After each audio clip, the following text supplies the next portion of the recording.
story of the hot rod race when the Ford and the Mercury was setting a pace. That story's true, I'm here to say, 'cause I was a-driving that Model A. It's got a Lincoln motor and it's really souped up, and that Model A body makes it look like a pup. It's got 8 cylinders and use them all with an overdrive that just won't stall.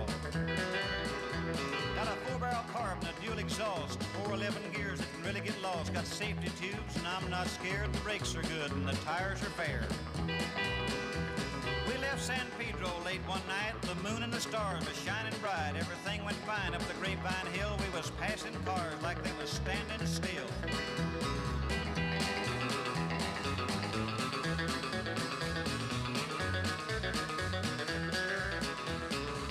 Sudden, like the flick of an eye, a Cadillac sedan passed us by. The remark was made, that's the car for me, but within the tail light was all you could see.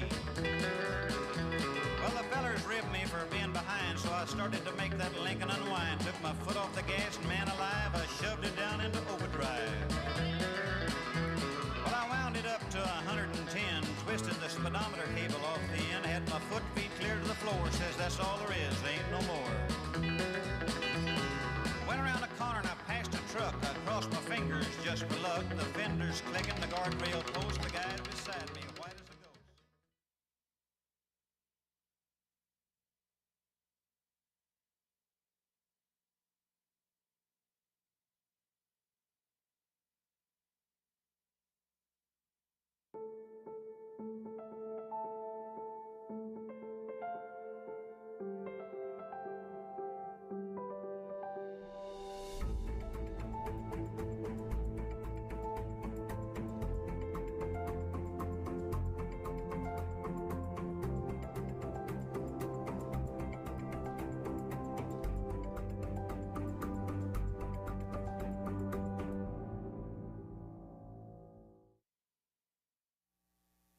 You're on. Good afternoon, everyone. Welcome to the joint work session, or our regular city council work session, reading word for word. Today is Monday, June 10th, 2024. It's approximately 1 p.m. I am Mayor Eric Enriquez. We will start with a moment of silence for the brave men and women of the United States Armed Forces as they protect our interests around the globe, as well as the courageous men and women of the Las Cruces Police and Fire Department that keep our city safe 24/7, 365.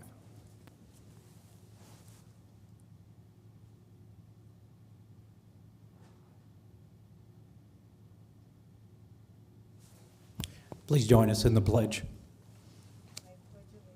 To the flag of the United States of America and to the republic for which it stands, one nation, under God, indivisible, with liberty and justice for all.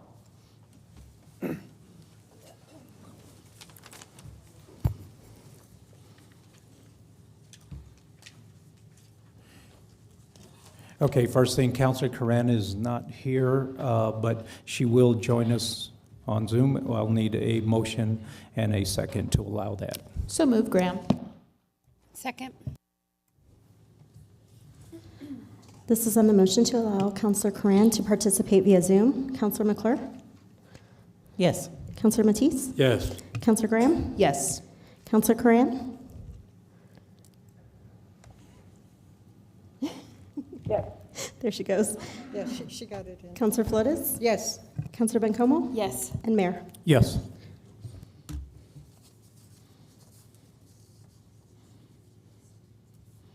Okay, the first thing we have is Job of the Week, Sarah Rainey.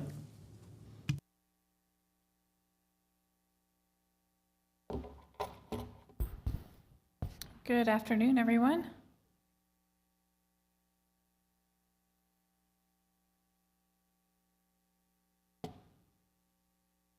My name is Sarah Rainey. I am the one-stop coordinator for the Southwest region of the Workforce Connection offices across our Southwest region. For Jobs of the Week, we have a utility services worker for the city of Las Cruces. That position starts at $18.07. The posting closes on the 17th. We have an animal control officer for the city of Las Cruces. The posting starts at $18.86 an hour, and it closes on the 17th of this month. We have a test support and missile range. That posting closes in August. For Pet Boys, we have an auto general service technician. The pay starts at $29,000 and the posting closes on the 1st. We also have a customer service specialist for Sherwin-Williams for $15 an hour. The posting closes on July 1st as well. We have a line cook, dishwasher, full-time and part-time, and then a server, full-time and part-time for La Posta. There's several positions open over there. And both of those postings close on the 23rd of June. For our current events, we have the Community of Hope Job Readiness event. We have those monthly out at the Community of Hope to help everybody get resumes ready, interview skills, all sorts of things to help them get back into the workforce. And then we continue on with them at our offices as well. So that'll be on the 20th of this month. And then, of course, our Career Essentials, we have the June 18th. We have one over on Utah Avenue. And then on the 25th, we have one on Summit Court. Those are classes that are offered throughout our region for individuals needing help with just career readiness and the things to get ready to go back into the workforce or continue. As always, you can meet us over on Alameda Boulevard or go online to Employ&M to figure out anything, ask any questions or anything that you're needing. Thank you all.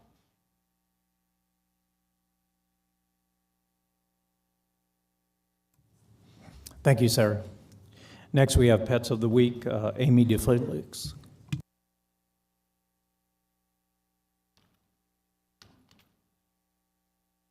Hello, everyone. My name is Amy DeFelix. I'm with the Animal Services Center of the Mesilla Valley. I'm one of the rescue coordinators.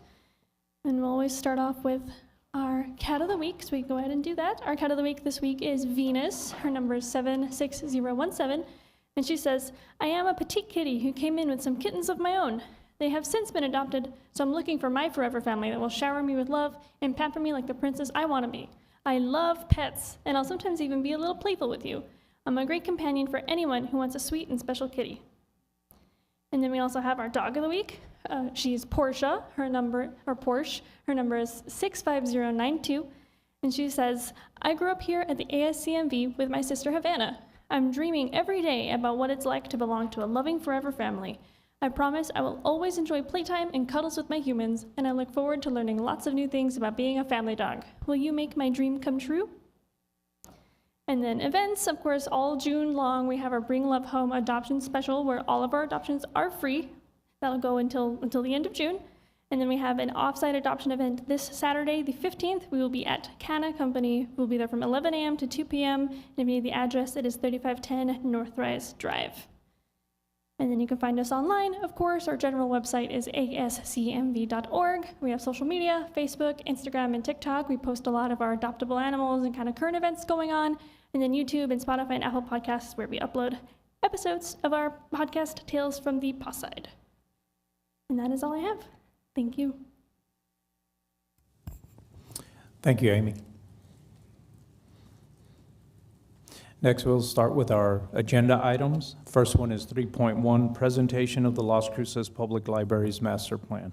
And we'll have Carol Bray.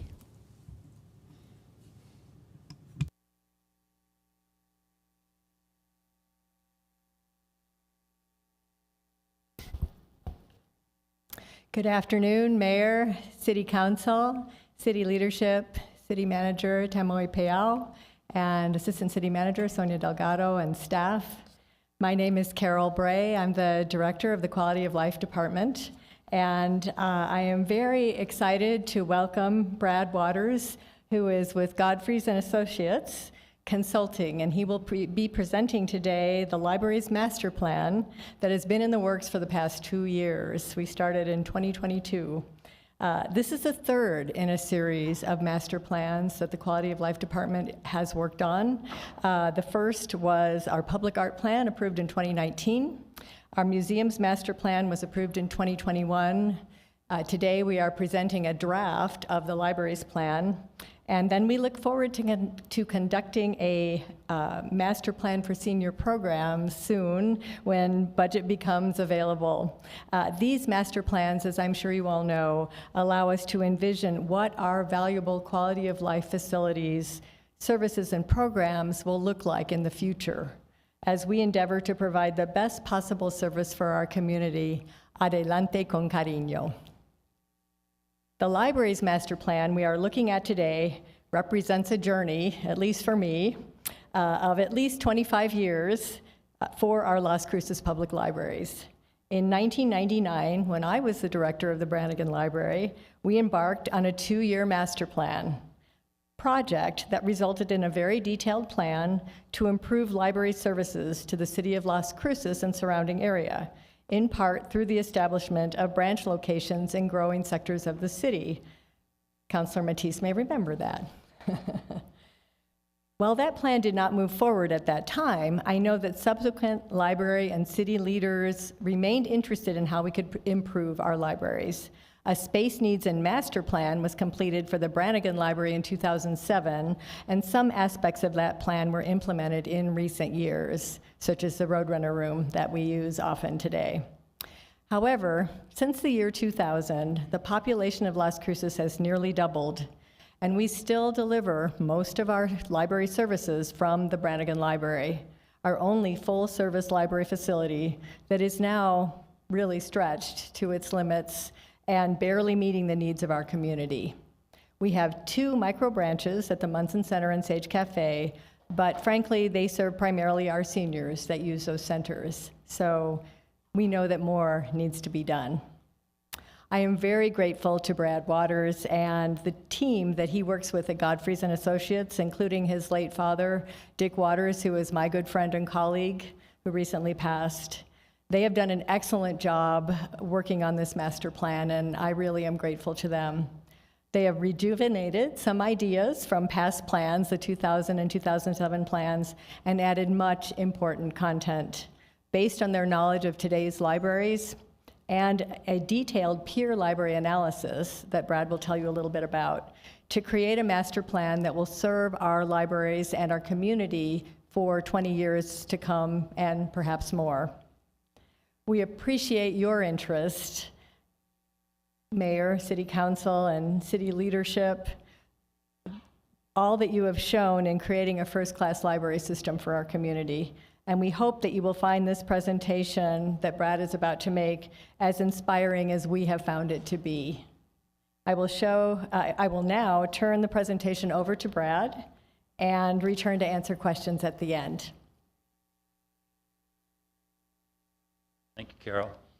And Mayor, council members, city staff, appreciate the invitation to be here today.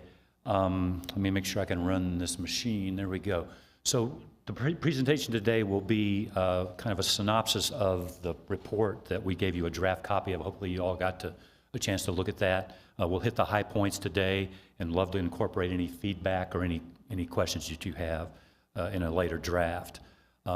We brought to town a team of library doctors, each with their area of specialization, to review all aspects of our operation and of the library system.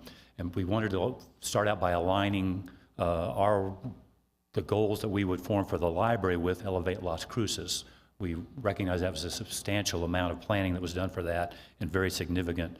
So that was one of the first things that we looked at. But we're looking at making a plan that's a 20-year plan. 20 years for facilities, because it takes that long for a lot of facilities to come online.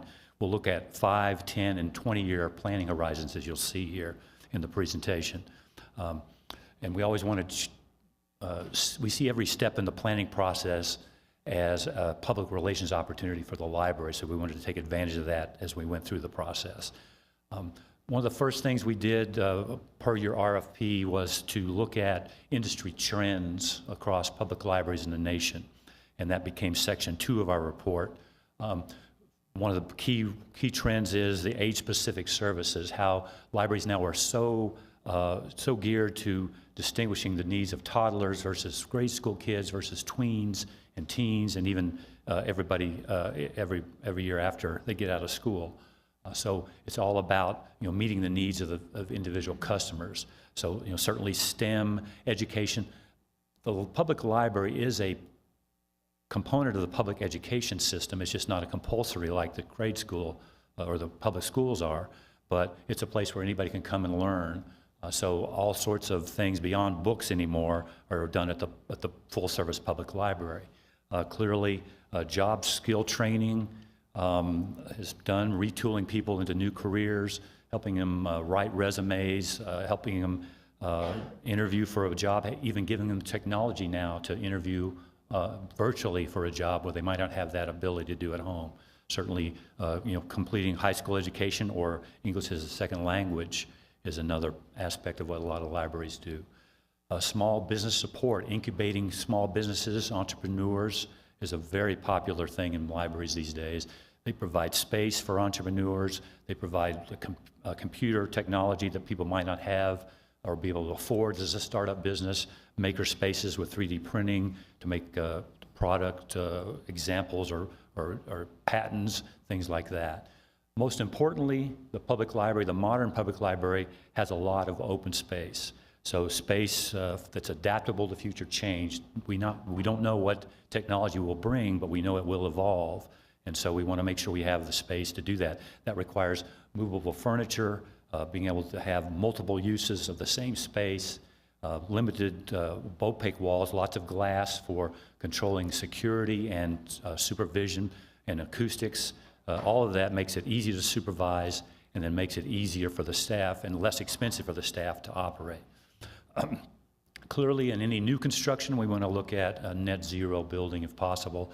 We want to be as sustainable as possible and as with as small carbon footprint as we can. So reusing existing space is key to that, but also building new spaces, new buildings that are full service, that become that kind of third place for people to get away from their home and from their work.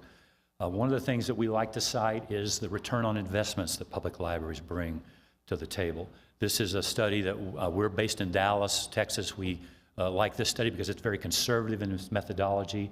Other places have done these. In Florida, they pioneered this in 2005, and then their latest in 2018 said $10.18 return on investment. Even if it's $4.64 like in Texas, it's certainly a great return on every dollar invested. So we want to make sure that we always promote that for the customers and for the public. And why is not my slide advancing? Okay. Any clues on this? Let me try. I don't know where I don't know where to hit to go. There we go. Okay. The next section of the report dealt with public engagement. So we came to town and spent a week in various forums with the community, from one-on-one stakeholder interviews to focus groups to a community-wide meeting. We met with library staff, all sorts of focus groups. We also had an online survey that we posted on the city website, 24 questions in Spanish and in English. A number of very good responses here, looking at, certainly one thing that we weren't surprised about was most people drive to your facilities, but we were eager to see 40 responses for people who walk to the library and 27 who rode bikes. Not a lot of people take the bus to your libraries currently, but overwhelmingly, very important was what was deemed the library services you provide. And people were very satisfied with the library service that is provided. We compared that to the quality of life survey that was done most recently, and the library was third only behind the Butterfield shooting range and the remote control airport. So one of our recommendations is going to be that the library should have, in order to get to first place, they should have a program on the roof of the library where they shoot down drones. I think that would be very popular, right? So seriously, we also ask a question: how do you compare Las Cruces' public library service with where you were before? And you had, 24% said about the same, 14% said it was better here, but the majority said they actually had better service where they were before they moved to Las Cruces. So that was kind of a bellwether we wanted to check on. Another important question was, would you be willing to raise taxes to pay for better library service? And we got a very good response here. What was even more encouraging was the limited number of no responses. This is the lowest number of no's we've seen in this question. And it always depends on the devil that's in the details. So with a good public education campaign, I think you can turn a lot of those depends into yes votes. One thing we found was that most of the people that replied to the survey were on the east side of I-25. So clearly a lot of people from that side of the town, and clearly a reason to put a branch library there. Next, we looked at a couple of things. Section 4 of our report was the peer library analysis that Carol talked about, and that basically led us into a way to analyze your operation on a statistical basis. So we compared you with 15 different other peer systems, similar in population, similar in demographics, similar in number of facilities. These were regional because you don't have a lot of peers your size in New Mexico, but a lot of these libraries too are former clients of ours. We were familiar with what they do and how they do things, but we were able to have a good sample size with 16 total in the group. In summary, you were above the median about 55% of the 100 different metrics that we looked at, which means you were 45% below the median. When we looked at specific level of service metrics that we saw as key guideposts, you were right at the median. You were 50 above and 50 below. And I want to go through some of these key metrics individually. So first thing we look at was square feet per capita. We look at per capita metrics because that levels the playing field, right? So you're 0.4 square feet per capita. The peer average is 0.6. A number of state libraries that have standards that their libraries in their states have to meet are at a 1.0 square foot per capita standard. 0.6 is the bare minimum we see in other states around the country. When we looked at your operating expenditures, your budget basically per capita, you were lower than the peer average, ranked almost at the bottom. One thing that you do, you have only 85% of your revenue comes from local sources. Typically we see across the country 95%, 96% here by the peers. So that was another issue that kind of raised a flag for us. Your staffing was good. It was in terms of MLS, Masters of Library Science degrees, librarians, accredited librarians in the state. You were a little bit above average, and your total staff was just a little bit below average, so in a good place there, although you currently have, I think, 10 vacant positions open at the library right now. And the staff pay is a little lower. New Mexico is third from the bottom in the United States in terms of paying your librarians. So that wasn't a surprise to us, which is something we wanted to check on. We looked at the number of books you have, both electronic and in print, and you were pretty good there, middle of the road, a little below the average, but still ranking in the middle. But circulation was much less.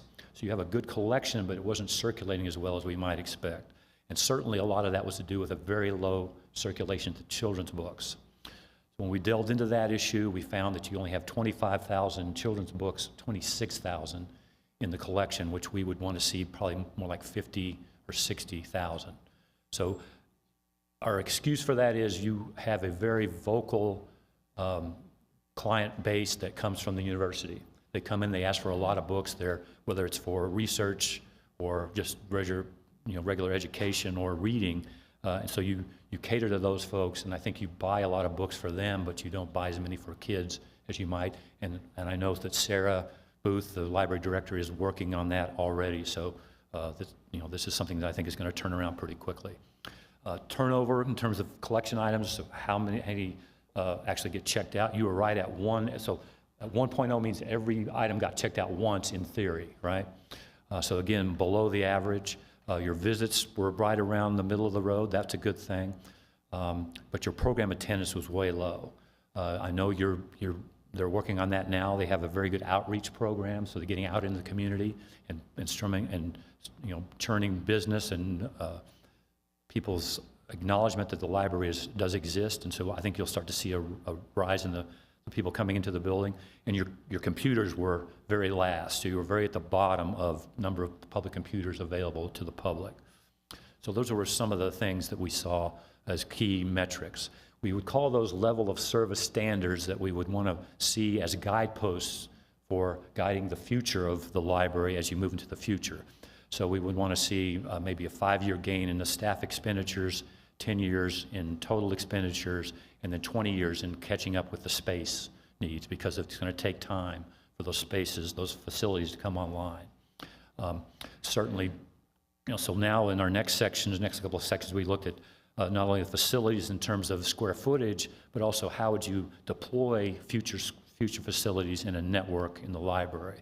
So if we go with the Elevate Las Cruces population projections of 1.2% growth rate every year, if you built no more space to your current system, within 20 years, you'd have a 94,000 square foot deficit. So you need to build 94,000 square feet of space, basically. Right now, that deficit is under 65,000, but obviously as every year, as you grow, that deficit grows as well. We also wanted to look at how your current facilities covered the geography.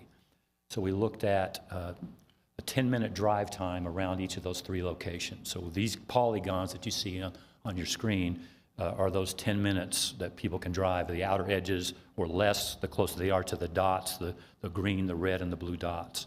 You can see where those locations are. Significant here is overlap between Munson and Brannigan.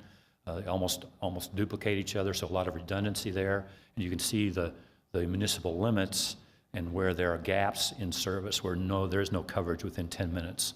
So that was one of the things we wanted to look at. We also wanted to look at it from a 5-minute drive time. So if I toggle back and forth, you can see the difference, how 10 minutes covers a lot of space, but the 5 minutes does not. But 5 minutes is a walkable distance. So a 5-minute drive time is a 10-minute bike ride, is a 40-minute walk, minute maximum, so within that period. So we wanted to look at what that was like, because that was an Elevate Las Cruces goal. We also looked at how to expand the Brannigan Library. We did a whole another presentation on that we're not going to go into today, but I think some of you were able to see that, and we can certainly make it available. But we believe you can add 21, almost 22,000 square feet to Brannigan fairly easily. One of the things we heard in our presentation, or actually before the presentation of that process, on that charrette that we did in town, was that the Brannigan Library needed an improved street presence. So by expanding towards the street, we can actually add more space. That's the easiest place to expand to, so the least expensive way to go, and that gives us a lot more space. And then also, we would reorient the entrance more to more of the parking spaces and build a 2-story entrance lobby and atrium. So when you come into the building, you know there's a second floor, and you know there's more to see on the upper floor. So looking at exactly how the space would play out, we would create a very open space in the middle. So the blue, the orange, and the red are well, the red is children's, the blue in the center is adults, and the orange is teen space. But the yellow and the greens around the perimeter, all the enclosed spaces, the maker spaces, the meeting rooms, the staff workspaces. So we keep all that open space that we talked about earlier in the center, then it can be reconfigured and moved around as needed as technology evolves. So from there, we looked at how to meet that shortfall, that 94,000 square foot shortfall over a period of time. Whether we look at 3 branches, 4 branches, 5 branches, added to your central library at Brannigan, a total of 6 facilities total. So a number of ways to do that, it's maybe hard to read here. This is definitely a chart that's in the report. If we expand Brannigan and go with 2 additional buildings, 2 branch libraries, you could meet that 1 square foot per capita in 15 years. But at that point, then you would have to start looking at adding facilities to stay abreast of that as the population grows. When we were looking for places to put new branches, we definitely looked at Elevate Las Cruces and some of the organic ideas that came from that study. Certainly, also again, sustainability, being used, mass transit, being able to use bicycles, and even being walkable. So the first thing we looked at, the first network we tried, was a 6-library network. So ideally 1 branch in every council district. So this would be the most equitable option. And if we look at it from a 5-minute drive time, as you see here, it does give us a good deal of coverage, but you can still see the gaps within the city limits. And again, you can see some of the overlap, especially on the south and the west side. We know, and you know, that the Interstate 25 is a dividing line. It's a physical barrier that makes it difficult to cross, as is Highway 70. So those are, kind of divides the city into 4 quadrants. So we also took that into account. We looked at a 4-library network, again, with a 5-minute drive time. More efficient. We calculated, I failed to mention before, we calculated the cost to staff these additional branch libraries only over and above what you currently spend on Brannigan. So if I go back one time, that 6-library network is almost a $4 million add to your current operation costs just for the branch libraries. If we're down to 4 buildings, we're looking at a $2.4 million add. If we look at a 3 building network, we're going now to a 10-minute drive time to get enough coverage to cover the city limits. We're looking at a $1.5 million add in terms of operational costs. We like to stress that when we build these libraries as open spaces to account for the modern change, we're doing that because it makes it easier to supervise. So staffing libraries is not a function of proportionality to square footage. More square footage, if it's open space, just means you have more service. It doesn't necessarily mean you have more staff required. So our preliminary recommendations: we'd love to see you in 5 years increase staff funding, add some administrative positions so that they spread out the number of, or reduce the number of direct reports to the top level administrators. We'd love to see you establish a library foundation. If it's legal, take over the endowments and have a foundation try to grow the nest egg that you have in terms of the Brannigan and a couple other endowments that you have, and make it where those grow over time and you only use a portion of that every year for funding the library. Get that 85% of local revenue up to 95%, kind of equal with all other public libraries in the country. We definitely need to add children's books, Spanish books. We want to, in the 5 years, design that prototype library so you have the same basically footprint for any branch you build, so it's equitable and equal in every location where it's built. We want to start loaning laptops in library use. People can take a laptop, sit anywhere they want, use the Wi-Fi, and that's a cheap and inexpensive way, I should say, to add computers, to get your numbers of computers up to meet the standards. We definitely want to increase outreach and programs in the library as well, increase the number of library card holders. I think you're around 50% right now. Nationwide, the average is slightly more than 50%. But some of your peers have over 100% of their city residents are card holders. We would want to try to open a Friends bookstore in the Brannigan Library. We understand that the city attorney and the attorney general in the state now think that's allowable, and we believe the Friends can generate a lot more revenue for you if they do that. And then we would implement more data analytics in terms of using data to support both fundraising and to support streamlining your operation. 10-year recommendations, again, increase funding for the library operations in total. We would add branch library positions as that building or buildings come online, which would require an increase in staff cost. Certainly construct and open those prototype branch or branches, as the case may be, and if you can, either renovate or expand the Brannigan Library within the 10-year time frame. We definitely want to identify the locations for these future branches. That's not a decision we think we can make without input from city staff and certainly from city council and the mayor. So something we want to continue a dialogue about. One of the things we see as another trend that I failed to mention earlier is our mixed-use libraries with retail and with housing. A number of libraries are now being built underneath multifamily housing on top. And this is a photograph of one of 3 branches in the Chicago public library system that does that. A number of examples across the country, very successful, developer-driven, private sector funded, where the library space gets built at a discount to the municipality in these cases. So it could pay dividends for you in that regard. 20 years, we're looking at trying to reach that 1.0 square foot per capita and then just a plan for the long-term expansion beyond that as you continue to grow over time. So with that, if you have any questions, any comments, we'd love to entertain those. Okay, thank you. I'll go ahead and start with you, Mayor Pro Tem. Thank you. Thank you so much for your wonderful presentation, both of you. I really appreciate all of this information. I just have a couple follow-ups. The salary for libraries really stuck out to me in your presentation. Can you share with us what that range is right now? And then are librarians part of the blue-collar union, or are they're not unionized? Not that I'm aware in this state.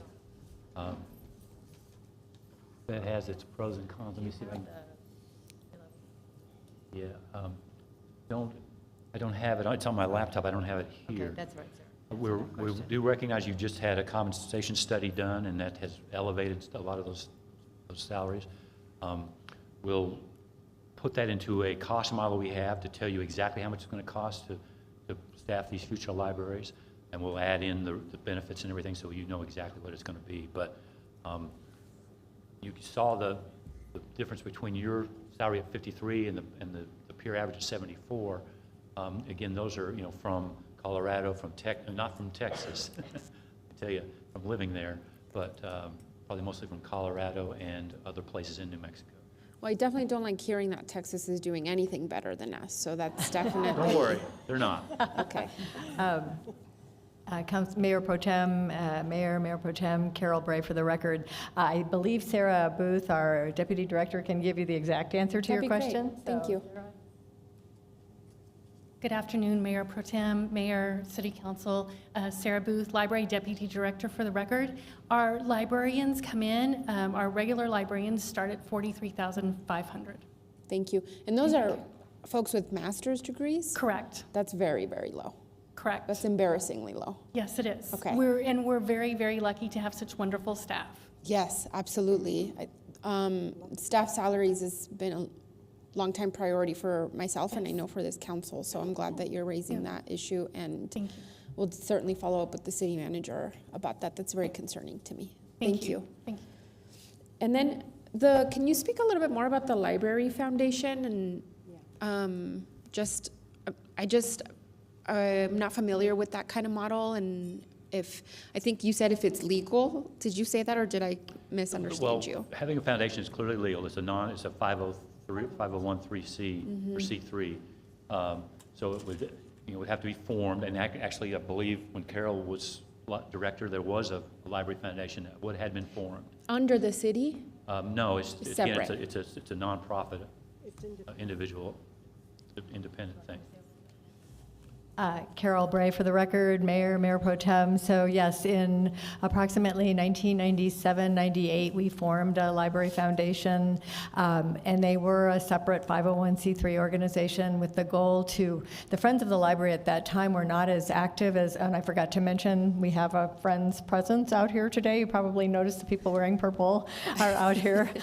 They are very active, and they have been actively raising funds, but a foundation can dig in a little deeper, look at longer-term financial goals, look at capital campaigns, look at what we need for long-term planning, and as Brad mentioned, also look at the estate funds we already have and make the most of those funds. So we don't know if somehow that organization might still exist on paper, and we are looking into that. Interesting. And so what is the city's role in something like that?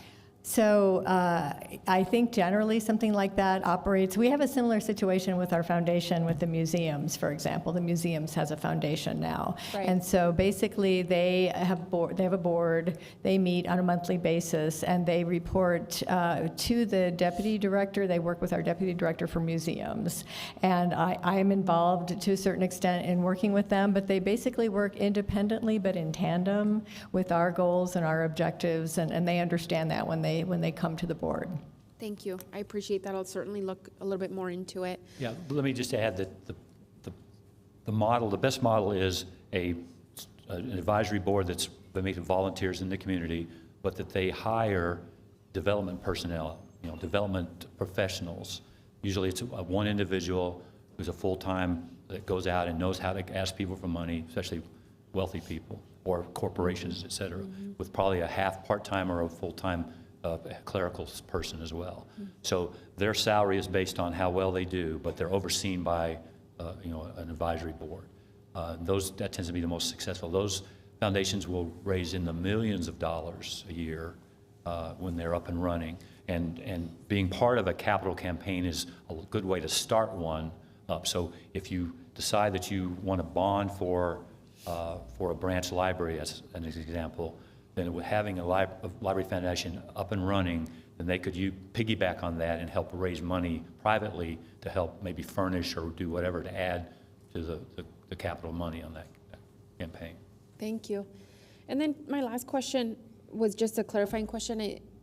Can you just repeat a little bit about what you said, getting it from the national average to 85 to 95% or something like that? Can you just give more context to that? I Sure. may have So missed it. when we look at library funding, we look at what comes from local government, what comes from state government, what comes from federal government, what comes from other sources. So other sources is private, and mostly it's the Friends of the Library. If there's a foundation, then that would be there as well. So nationally, it's 95% of public library funding comes from local government revenue. Okay. You get state money, and you get a good amount because of your population size, the way it works in New Mexico. But we really, because I think you rely on the Brannigan and the other endowments you have, our concern is, that nest egg is shrinking faster than it should. And so if you're going to increase staff salaries, whatever, you can raise that 85% to 95% and then have a foundation that safeguards the nest egg and grows it, then that would be ideal. Okay, thank you. And then just lastly, I wanted to thank you for including the question on the raising the GRT. I know we're having a very tough but important conversation around some of that. So I appreciated you showing the support that this community would show for public libraries. I think it shows the importance and how loved they are in our community and underinvested. So I appreciate that as we head into that conversation soon. And then of course, maybe this is for the city manager, but if I assume any sort of capital expansion to the public libraries would also qualify for a GO bond question possibly? Yeah. Yes. He says yes, thumbs up, yes. And so I know we're, 2 years from that, 2 years?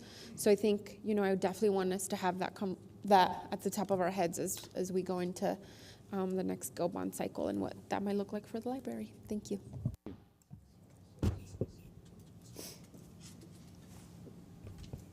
Councilor Flores. Thank you, Mr. Mayor. And thank you for the presentation. I had similar questions as Mayor Pro Tem Bencamo had. You mentioned, though, that there's an endowment, and who controls it, or how does it work, and who oversees that, and why is it shrinking? Is it something that can be invested, or? Yeah. I know there are 3 components there, and I'll let Sarah address that more intelligently than I can. Thank you. Good afternoon, Councilor Flores, Mayor Pro Tem, and Mayor and City Council. Sarah Booth, Library Deputy Director for the record. So back in 1935, Alice Brannigan generously donated money to the city of Las Cruces for a library. Since that time, the library has been using the money that she left for us to purchase books. The city, I've been here a year and a half, and we don't have a dedicated line item in the city budget for books. We are using the endowment left from Mrs. Brannigan, very generously from Mrs. Brannigan, for books. So this endowment is shrinking because this is our source for materials. Okay, so my question is, does the endowment, is it limited? Is it limited to buying books? It's limited to buying materials for the library. We could not use it for a capital outlay project. No, I understand that part, but Is there a restriction on having a fund that builds on that endowment? It seems to me it wouldn't, I mean, I don't know, but it seems when there's money that is going to shrink, you look at how it won't shrink. Exactly, and that I'm not sure. I mean, I can speak to that a little bit. So Carol Bray for the record, Mayor, Councilor Flores. What I've seen other libraries do, and actually Brad may know something about this as well, he probably does, is that when there is an endowment like that, and many libraries do have those, because if you think about the Carnegie libraries and other libraries that are in the world that have been, mostly in our country, been established by some generous patron. You know, there is often money that goes along with that, and it's amazing that we still have that endowment here, actually. You know, I will say that our goal would really be to build up that endowment as an investment towards the future. And this is where a library foundation would come in, that a library foundation could raise additional funds to allow us to get to a point where perhaps we would only use the interest off the Brannigan endowment. So that's, I hope that's answering your question, but if I didn't, maybe Brad can help me. Well, it does explain, but it doesn't, I guess my question is, why hasn't that been done before? It's almost like we're, you know, running out of gasoline in your gas tank, and you passed up all these gas stations, and now you're in the middle of a desert. So, well, it's not a criticism; it's just an observation and a comment. Right, and Mayor Pro Tem, Mayor, Councilor Flores, I would just say that was the goal of having a library foundation originally when I was here as the library director. I don't know what's happened over the years since exactly. You know, obviously the foundation doesn't exist anymore, so for whatever reason, perhaps it was not successful or it was not thought that it was needed, but many public libraries in the country do this kind of thing, so it's pretty common, yes. Thank you, Ms. Bray, and thank you very much. One last point. When I talk about legality, I would assume there'd have to be some sort of legal transfer of that money from the city to a library foundation. That's when I mentioned the legality of a foundation. That's what I was talking about, just to clarify. Thank you. Councilor Matisse? Carol, I have a question for you, maybe a suggestion. Have you looked into being a partner with the Southern Community Foundation of Southern New Mexico? Mayor, Councilor Matisse, that is an excellent suggestion, and actually that has been suggested to me by, I have ties still with the El Paso Community Foundation when I worked there, and I actually am in the Rotary Club with the head of the Community Foundation here, so that has been suggested. We have not looked into that yet, but that would be an option, I would think. I think it would be good. They're very effective with campaigning and helping with running bond issues. And they would also be, like Dr. Flores mentioned, help with the investment of any balance left in your endowment. So I hope you do that. Thank you. We appreciate that suggestion. The reason I know about the El Paso Community Foundation is because they are currently working with the foundation at the El Paso Public Library to do what you're suggesting. So thank you for that. Thank you. Thank you both.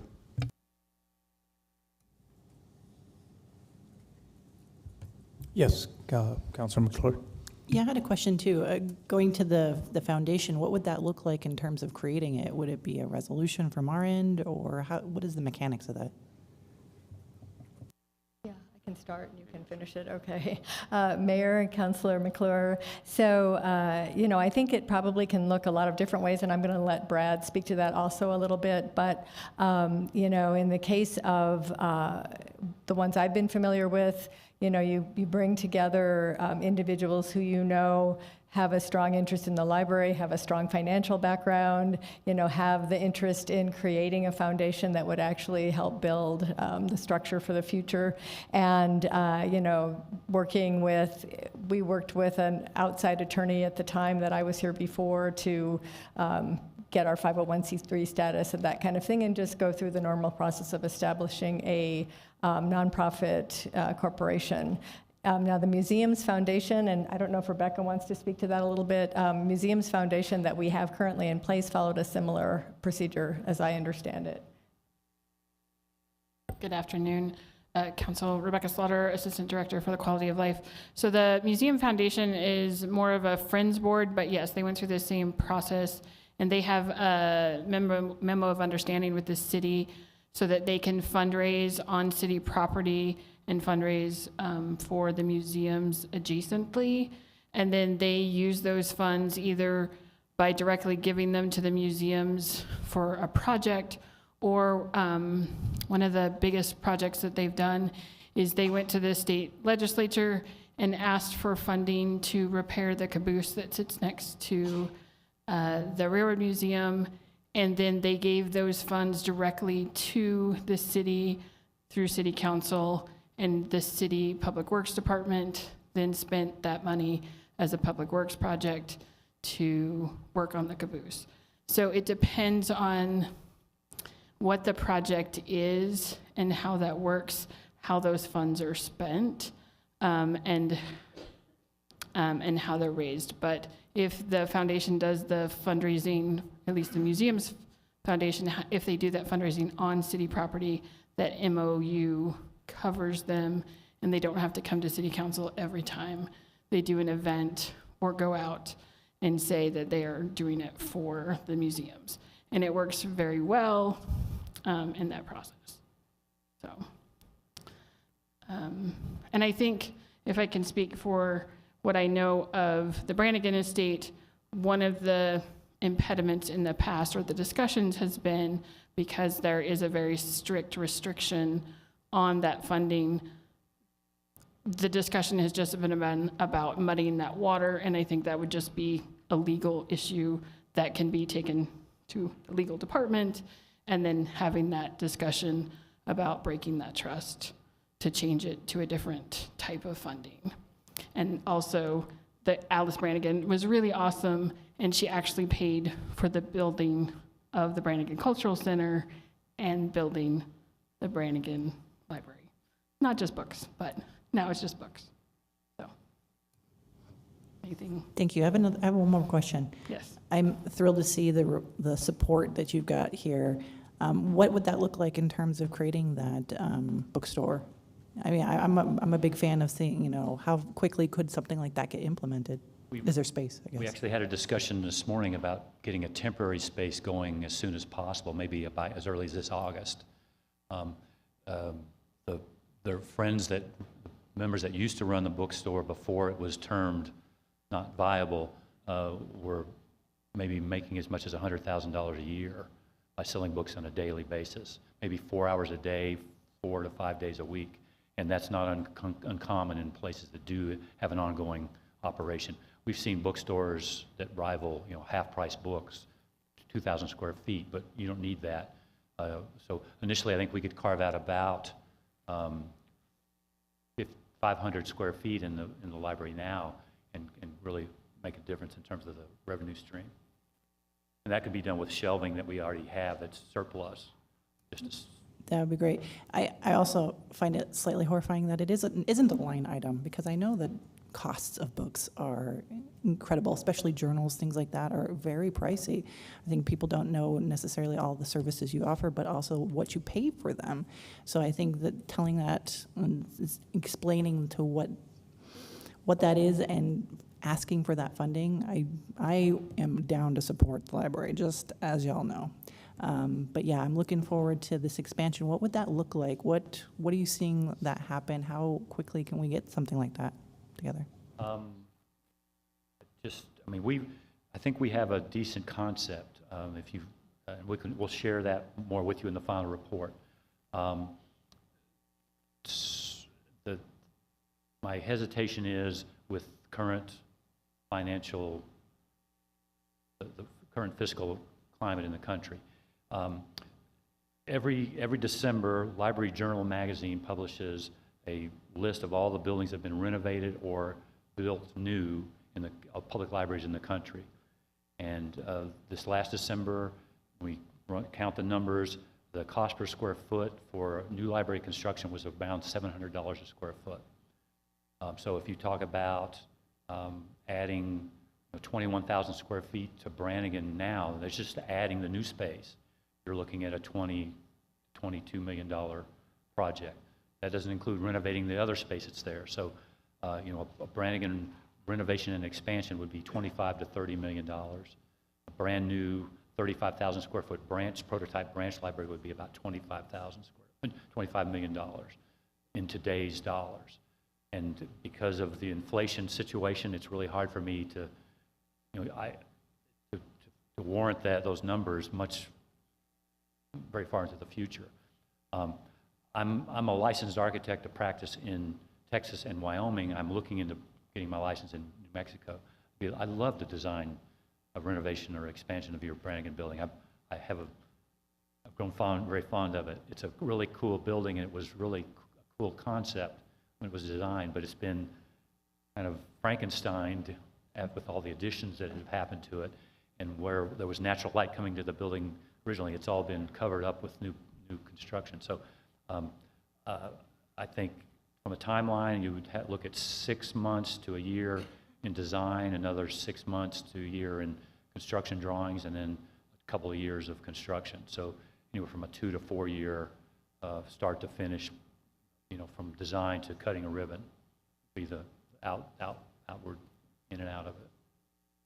Does that answer your question? Thank you. And the last thing I would say is, if we're not fans of having Texas doing it better, think of the amount of, how many are in El Paso? How many branches do we have in El Paso? What, 12? I know they're a bigger town than us, but if we want to reflect what our values are in terms of the services it provides, and it's not just books, it's workforce development, it's all the things you guys mentioned, that's what we value. So just, do you know off the top of your head? Yes, Mayor, Councilor McClure, I believe they're at 14 libraries, so I think that's 13 branches in the main library currently. And I think we can do better here as well. So thank you. Councilor Matee? Carol, just to add to the enthusiasm from Councilor McClure, you know, we have so many local great authors. You know, I just met Erin Underwood and Denise Chavez. That'd be a great place with the bookstore for signings, and probably draw a lot of people into the library. Right. Mayor, Councilor Matisse, thank you for that. Carol Bray for the record. And yes, I think that's the intent. I mean, our libraries have always worked with local authors, but you're right, we have some amazing ones here, and showcasing them and having a place to do that is always really important. Thank you. Good. Oh, Councilor Flores. Yes, just a comment. Go ahead. Thank you. Just a comment. I want to really thank you, Ms. Bray, and Ms. Slaughter, and the friends. I'm a friend of the library too, by the way. But I don't know what happened to me. But I'm a friend of Carol's too, so there. But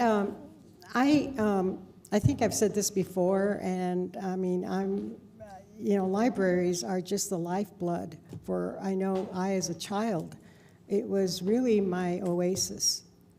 Going to the library was probably the most wonderful thing in my life, and the love of books. And my mother, may she rest in peace, was a reader. So we grew up with books in the house, but it was never enough. And just being in a library and looking at all those books, and you know, just reading, and I think it's just the lifeblood of a society, of a community. It really opens paths, it opens your heart, it opens your eyes, and it's inspiring. So whatever we can do, as you can see, I think you have a favorable council here that is very pro-library.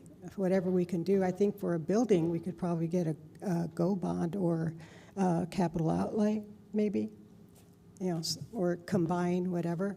But I just really want to thank you all for the work you do. Thank you, Carol. Thank you, Mr. Mayor. Thank you, Councilor Flores. Yes, I'd also like to say thank you for the presentation. Thank you for all the information. As you can see, you do have the support up here at council. This is long overdue, and this is something that we'd like to see to move forward, whether it's a capital outlay request or the GO bond or as a GRT as we look into increasing. I feel this would truly be a critical infrastructure that's much needed for our community as the Penn states, strong libraries, strong communities. So I thank you for the Penn. I thank you all for being here today to show the support that you have for our library. And thanks again for the presentation.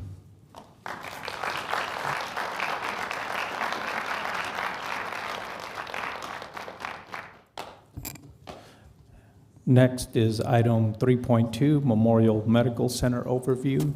We have our guest, John Harris, Laura Thomas, and Mary Armijo.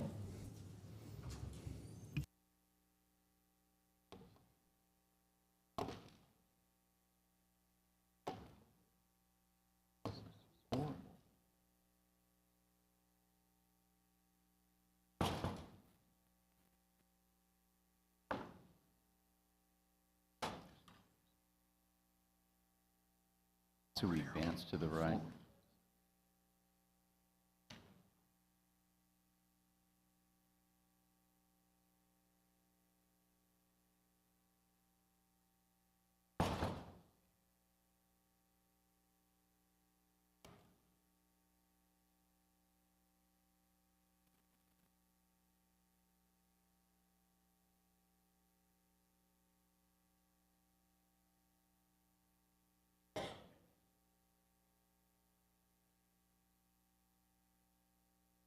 Are we ready? Okay. Yeah, give it just a second so they can, once the doors close.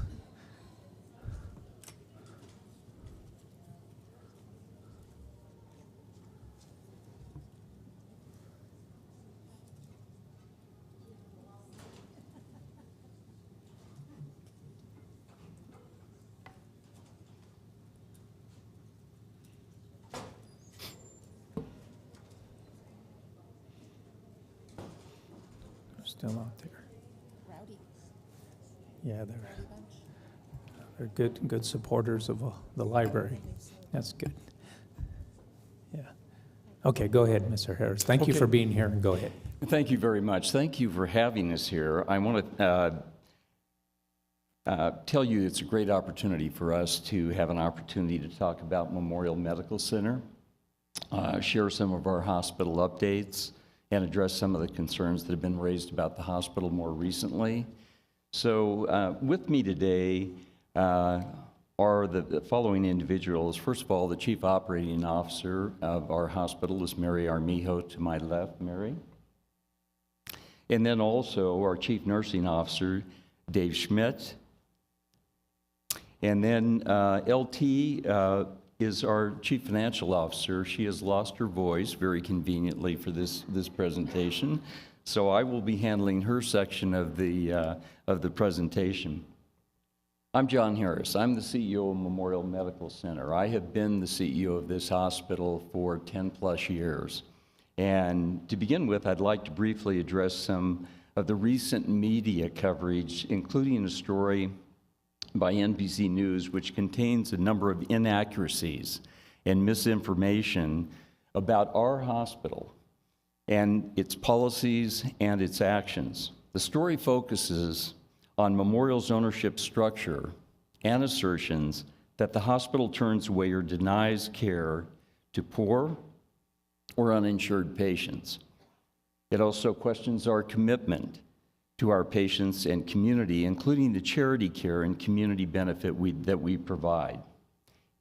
I want you to know that we worked for several weeks to provide the reporter who wrote this story with the details to address the misinformation and correct the flawed assumptions, but with very little information we provided being included in her article.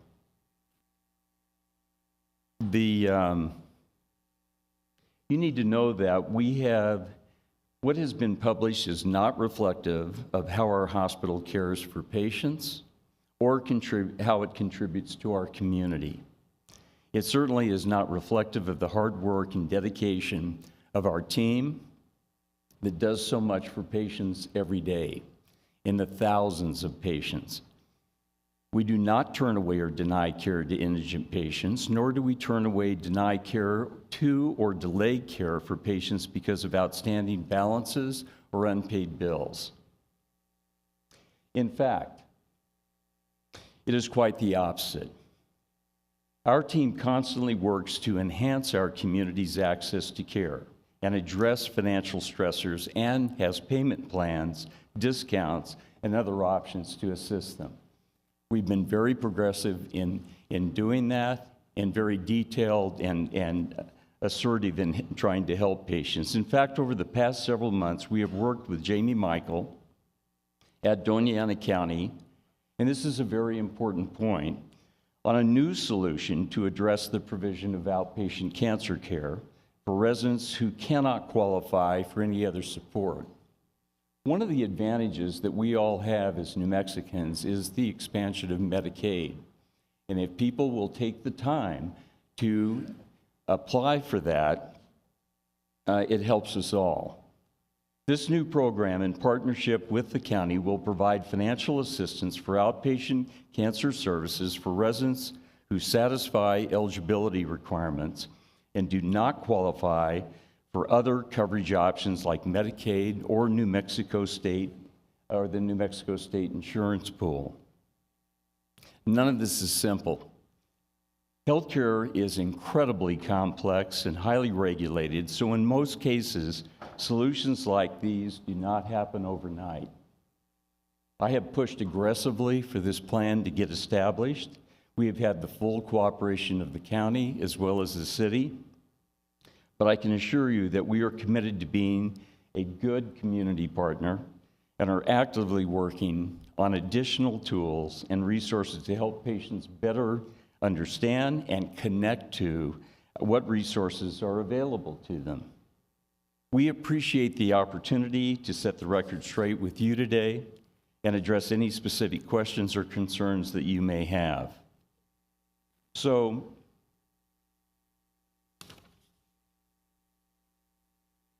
let's move on to, these are some of the key community partnerships that we have here in the communities. You can see they are quite diverse.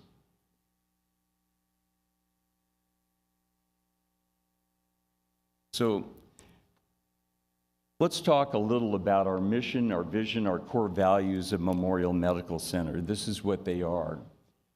Our mission is to make communities healthier.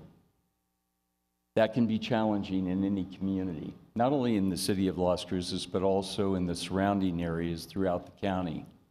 We have 5 other hospitals that are much smaller than we are, that have great healthcare challenges, and we have tried in every case to have relationships with them that of mutual support, not parasitic. And as a result of that, we receive many requests for transfers throughout the month. Our vision is we want to create places where people choose to come for their health care. Physicians and providers want to practice. Employees want to work, which is important for us as not only a city, but also as a region. We recently rolled out a new, let me see, it's not showing up, but we recently rolled out a new set of core values, which include to champion patient care, to do the right thing, not only in our personal but our professional lives, embrace individuality, act with kindness, and make a difference together. We embrace those core values in tens of different things that we do within the community. Because one of the things that we hold dear is to integrate with the community and all things that are a priority in the community. We are local people that are taking care of local people. And we embrace these core values that I just mentioned to you both inside the hospital and beyond its walls. What you are seeing here are a few events from last year that include hands-on CPR that we taught in an NMSU basketball game, which we are the primary sponsor for NMSU athletics. Our annual NICU reunion is pictured there. Our veterans event, and even last month from our annual Cancer Survivors Day. We have numerous events for our soldiers throughout this area of all past wars.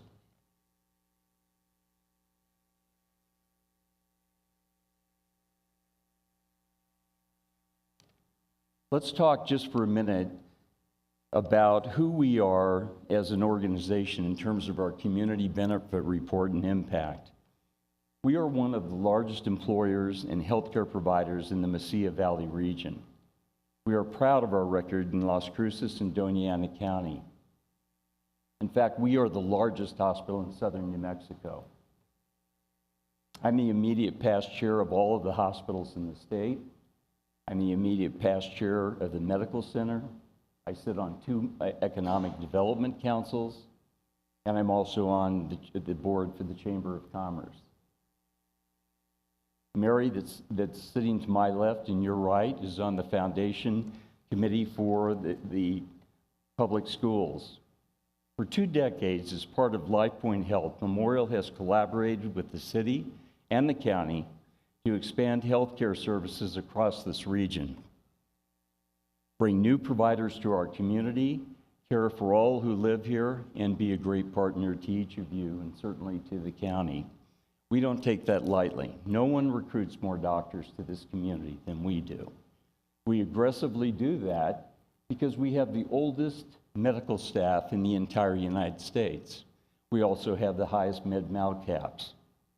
As many of you know, each year our hospital publishes a community benefits report that outlines the many ways that we are advancing our mission for this community, and I want to share a few of the highlights of that document now. We have 1,400 people that depend on Memorial Medical Center for their living and have maintained a payroll here of $130 million. We have also added 150 physicians and advanced private practitioners to our medical staff, which included primary care, behavioral health, cardiology, ENT, gastroenterology, general surgery, orthopedics, OBGYN, and many more, because we firmly believe in keeping New Mexicans in New Mexico. And we can address some of the details about that a little bit later. Last year, we made more than $8 million in capital improvements, which included equipment and technology upgrades such as new automated breast ultrasound, or what is called ABIS. We are the only ones in the region, including El Paso, that have this new improved mammography technology for earlier breast cancer detection. A state-of-the-art linear accelerator for radiation oncology was also purchased for that. We are now able to radiate tissue in 2 minutes that formerly took 15 minutes and spare normal tissue in the process. Also, new electrophysiology technology, and we are in the process waiting for a yes on an offer that we have made to a world-class electrophysiologist, because we've gone from 80 cardiac caths per month to approximately 300 to 400 per month. And also equipment for advanced cardiovascular services that Mary's going to cover in just a few minutes. All of our neighbors, regardless of their ability to pay, is foundational to our mission, which is why Memorial Medical Center contributed $54 million of charity care, uninsured discounts, and uncompensated care to those that are in need. We paid nearly $18 million in taxes, which includes property and sales taxes that support local projects and infrastructure. We funded more than $1.7 million in community benefits programs, including projects focused on education, community health, suicide prevention, and community events. We are extremely active not only in this community, but also in other communities. As I showed before, here are some of the key community partnerships and sponsorships, such as Amador Health, Big Brothers, Big Sisters, Burrell College of Osteopathic Medicine that I mentioned earlier, Career Cancer Warriors, Doña Ana Community College, Greater Las Cruces Chamber of Commerce, Las Cruces Public Schools Foundation, New Mexico State University, Ronald McDonald House, Southern New Mexico, Community Foundation, just to name a few. We are very proud of our economic impact across the community, not only last year, but over the past 2 decades, and we look forward to continuing that strong record in this community. So I want to look at, just for a moment, an overview of patient access, because that's one of the subjects that we all need to talk about. Because it's us, it's the people that are sitting here in this room today, it's the people that are not able to be with us today. Our focus is on providing care to all of Southern New Mexico. So I'm going to provide some background on patient access and our financial assistance resources and process. As I shared earlier, we do not turn away or deny care to indigent individuals, nor do we turn away, deny care, or delay care for patients because of outstanding balances or unpaid bills, regardless of how significant those bills are. Our financial assistance team is led by CFO L.T. Thomas. She works with patients in many different ways, every way possible to try and expand their access to care. In fact, we have a dedicated team to that purpose. So I want to talk about just a brief overview of patient access.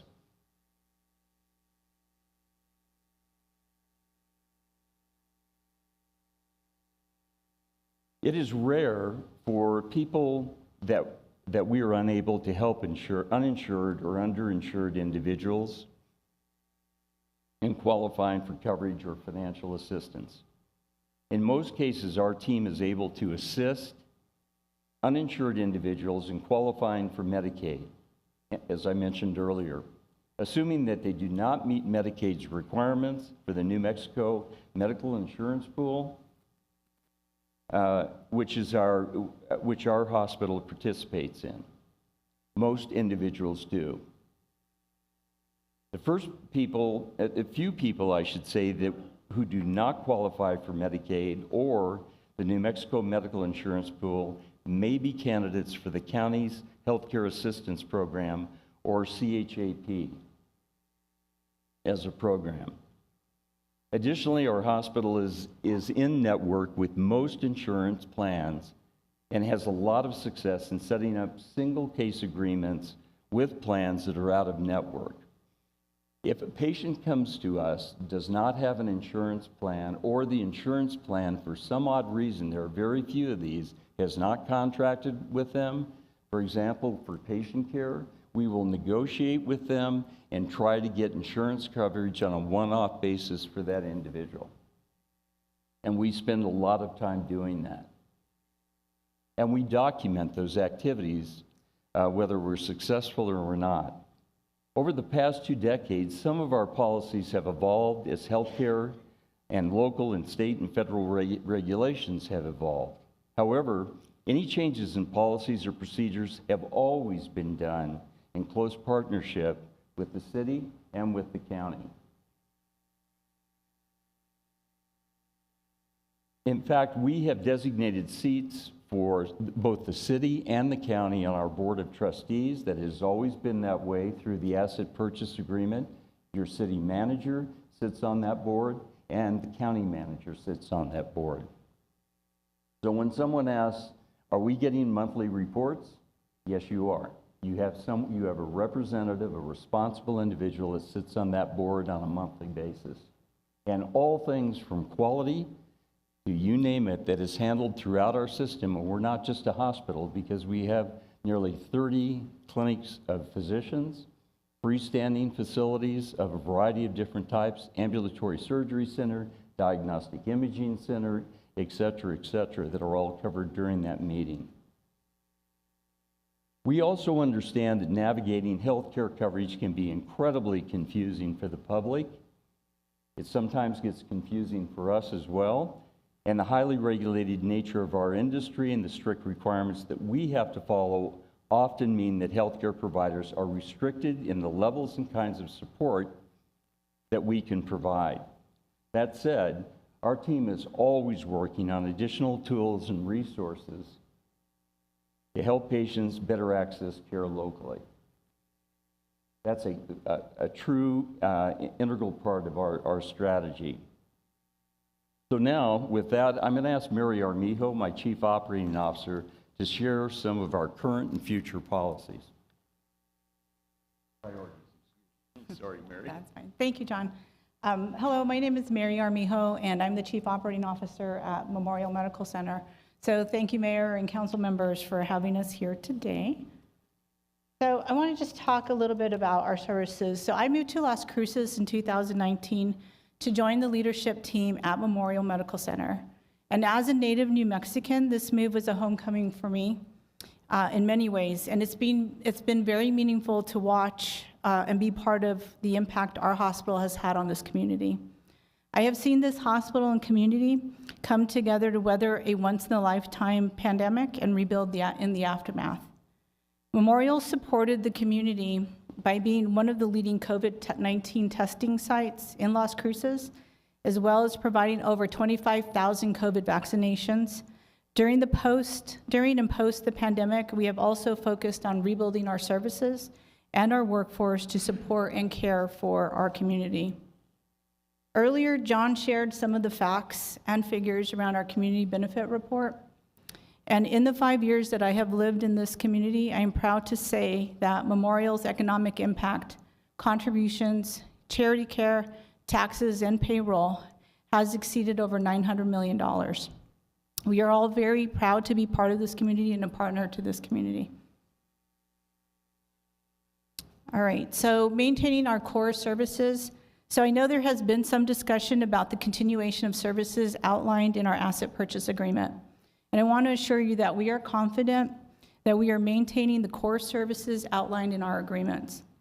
The county and city manager have been active participants on our board for many years, and on a monthly basis, as John had stated earlier, we do provide information regarding our operations. Like all hospitals and healthcare providers, our services have been impacted over the past 2 decades by labor and workforce challenges, changing federal and state regulations, and the pandemic. However, we have maintained all core services and programs since 2004. We remain a full-service general acute care hospital, and our emergency department treats over 40,000 patients per year. We have an active auxiliary and pastoral program and offer comprehensive women's and children's services, delivering between 200 and 300 babies per year. And we also offer a neonatal intensive care unit and pediatric intensive care unit. Our inpatient behavioral health unit is open and accepting patients. So in particular, I did want to address the behavioral health unit, as that has been a challenging service to maintain amidst a severe national shortage of behavioral providers. In November of 2022, we temporarily suspended operations in the unit due to instability of full-time physician coverage. If you look at the statistics, we need 1 mental health provider per every 350 people. If you look at the sheer numbers for the population in southern New Mexico, at roughly 300,000, you're looking at a minimum of 857 providers. We had difficulties finding full-time physicians, and in addition, it takes at least 6 months to onboard a new physician if they are moving to the state of New Mexico, due to obtaining a New Mexico medical license, DEA license, and then going through the credentialing process. In addition to that, behavioral health workers experience severe levels of burnout. We were very, very fortunate to have formulated a strong relationship and partnership with Peak Behavioral Health Hospital.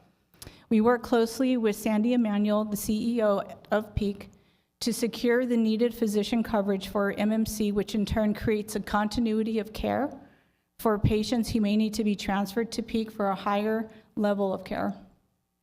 We are proud to say that our unit continues to stay full, and we have now stabilized that service.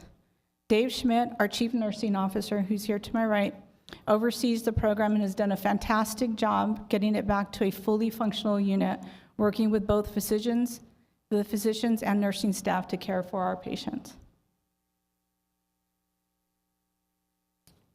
So expanding advanced services. So as you know, Memorial is one of 3 hospitals here in Las Cruces.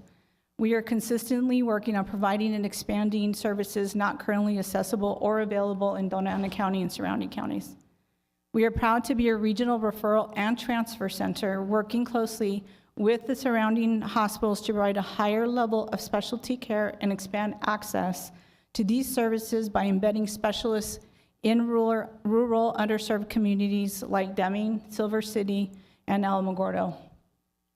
Currently, today, Memorial receives 250 to 300 transfer requests a month. So that tells you the amount of breadth and depth that we have with our specialty services, that we're able to accept that many patients coming into our hospital.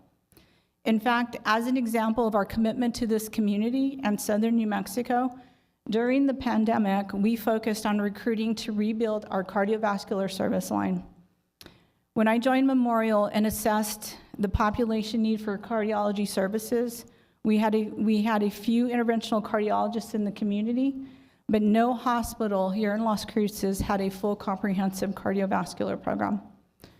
We are proud to say that we went from 1 interventional cardiologist to 5 interventional cardiologists, 2 general cardiologists, 2 thoracic surgeons, and we started an electrophysiology program. Our cardiologists are able to care for a wide subset of patients, from simple procedures as diagnostic procedures to more complex procedures. Last year, Memorial was the first and only hospital in southern New Mexico to ever offer the transcatheter aortic valve replacement procedure for heart valve disease. So to put that into perspective, if a patient had to have that type of procedure, they would have to go to Albuquerque to the heart hospital, or would have to go to El Paso, which barely just started their program up, or seek care out of state. So our goal really is to be the leading hospital in southern New Mexico for cardiac care. So without the growth of our cardiovascular program and continued focus on specialty services, many individuals in our community, like my friend Will Jacobs, would have had to travel to El Paso, Tucson, Albuquerque, or Denver for care. So just to give you just a little bit of context around Will Jacobs, he actually was my neighbor, and he had sought care in El Paso and was at a point to where his heart was only at 30% capacity. So he did speak to me. I referred him to our specialist at the hospital, and because of the care that he did receive at Memorial Medical Center, he is doing well today. And that will continue to be our driving force and focus for our future, is identifying unmet healthcare needs in our community and working to address them in partnership with you and other community members. So to discuss a little bit about our workforce and our culture, I did want to address another important priority for our leadership team, which is strengthening our workforce, as labor challenges and shortages are real concerns for the hospital right now. In addition to offering competitive pay and benefits, we are focused on growing our own. We are responding to staffing shortages by providing educational and career opportunities for internal employees and local members of the community. Recruiting and retaining nurses is a top priority for our leadership team, especially our CNO, Dave Schmidt. We recently launched a new residency program to help new nurses transition from school to the hospital, and 39 of those nurses completed our program last year.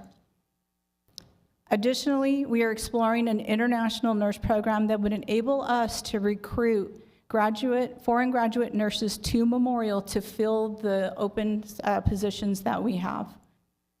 And we are also highly focused on training and supporting the next generation of physicians. We proudly partner with and support the Burrell College of Osteopathic Medicine, and then we also offer an ACGME accredited family residency program.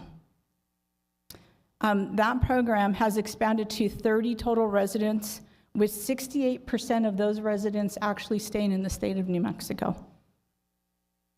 We do have barriers to recruiting physicians and desperately needed specialists to the state of New Mexico due to having no medical malpractice capitations. We have included in packets that we have brought with us Health Care Bill 0075 for more information regarding this. I think it's very important for the council members and the mayor to really understand this bill because it does impact the future of healthcare in the state of New Mexico. With no capitation, this creates a litigious state which sways physicians not to choose to come to New Mexico to practice, as any type of litigation stays permanently on their records. And with no caps, that's very, very significant. The success of these programs has led Memorial to being a model for LifePoint Health, and we are helping other hospitals and communities like ours stand up similar programs to address workforce challenges and needs. So with that, I'm going to turn it back over to John, and he's going to wrap up our presentation.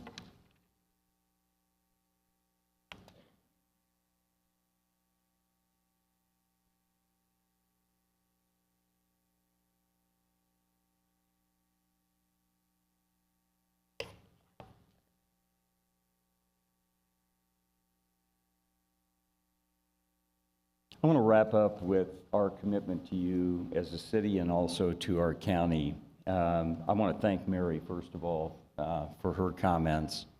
Our goal is, and always will be, keeping New Mexicans in New Mexico.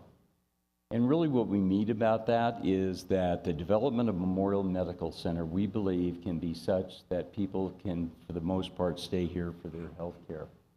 We won't be a Trauma 1 or a Trauma 2 center, or maybe even a burn center, but there are many, many things that we are becoming, and we believe in being the finest service in every service that we offer. But we face challenges in this community and throughout this region. We're proud, frankly, of our record of expanding healthcare services in our community, to meet the needs, to enhance access to care for all who live here, and being a great partner to so many across this region, because we can't do it alone. We need you, we need the county, we need NMSU, the community college. We have working relationships with organizations throughout the area. We're very confident, though, that we have complied with all the terms of the asset purchase agreement and the lease agreement, including the provision of indigent care. Our team, I should say, remains laser focused on supporting our people, employees and providers, patients and their families, and growing our programs and services to meet the ever-changing needs of Las Cruces, Doña Ana County, and the surrounding region. My team and I are always, frankly, happy to answer any questions or concerns that you have about this hospital. And I want to extend an open invitation to each of you to come and do an on-site visit to the hospital. If you would like individual meetings with me or with Mary, LT, or Dave, or any of our people to talk about services that we offer, policies that we have, procedures, whatever it may be, we are an open book. We are extremely proud of the 1,400 people that make up Memorial Medical Center. Very proud, particularly I am, of the 10 years that I have had the privilege to spend in your community running your largest hospital, not only for this community, but for the entire region. And the symbiotic relationship that we enjoy with all of the important hospitals in Deming, Silver City, Truth or Consequences, Alamogordo, and up to Ruidoso, because they have great needs as well, not only for nurses, physicians, but many other individuals. So in closing, I want to thank you for your time. It's always a pleasure to come before you, sit down, talk about this. As I have said to the mayor and to our city manager, I am always available to you for anything. Just call me and I'll be happy to help you in any way. I don't mind any particular question that you have about any subject. Thanks again. Well, thank you, John.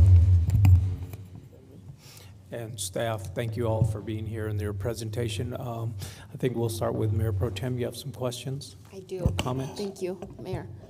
Thank you all for being here today. I have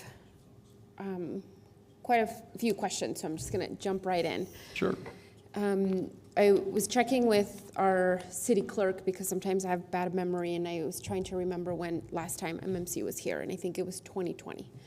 And so today, while I appreciate your presentation, certainly, I think I was definitely expecting a little bit more substance in the presentation, and I just have some questions related to that. Does MMC have things like quality scorecards that the hospital measures certain outcomes on, whether it's patient outcomes, patient safety, patient satisfaction, staff satisfaction, and safety? Do you have those kinds of data points that you collect? We have a very elaborate and comprehensive cancer program at Memorial Medical Center, and one throughout LifePoint, I might add.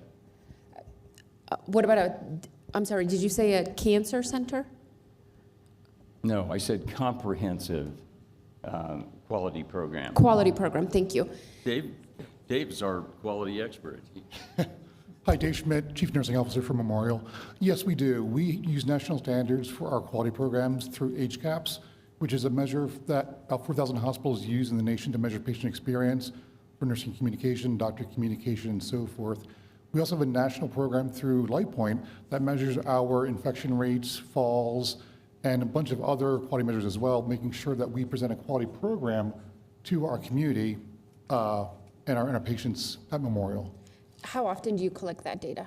It's collected monthly. Monthly? And we report out monthly, report out through a whole hospital committee called Patient Quality and Safety Committee. And anybody from the board is invited to appear on that through Teams or in person.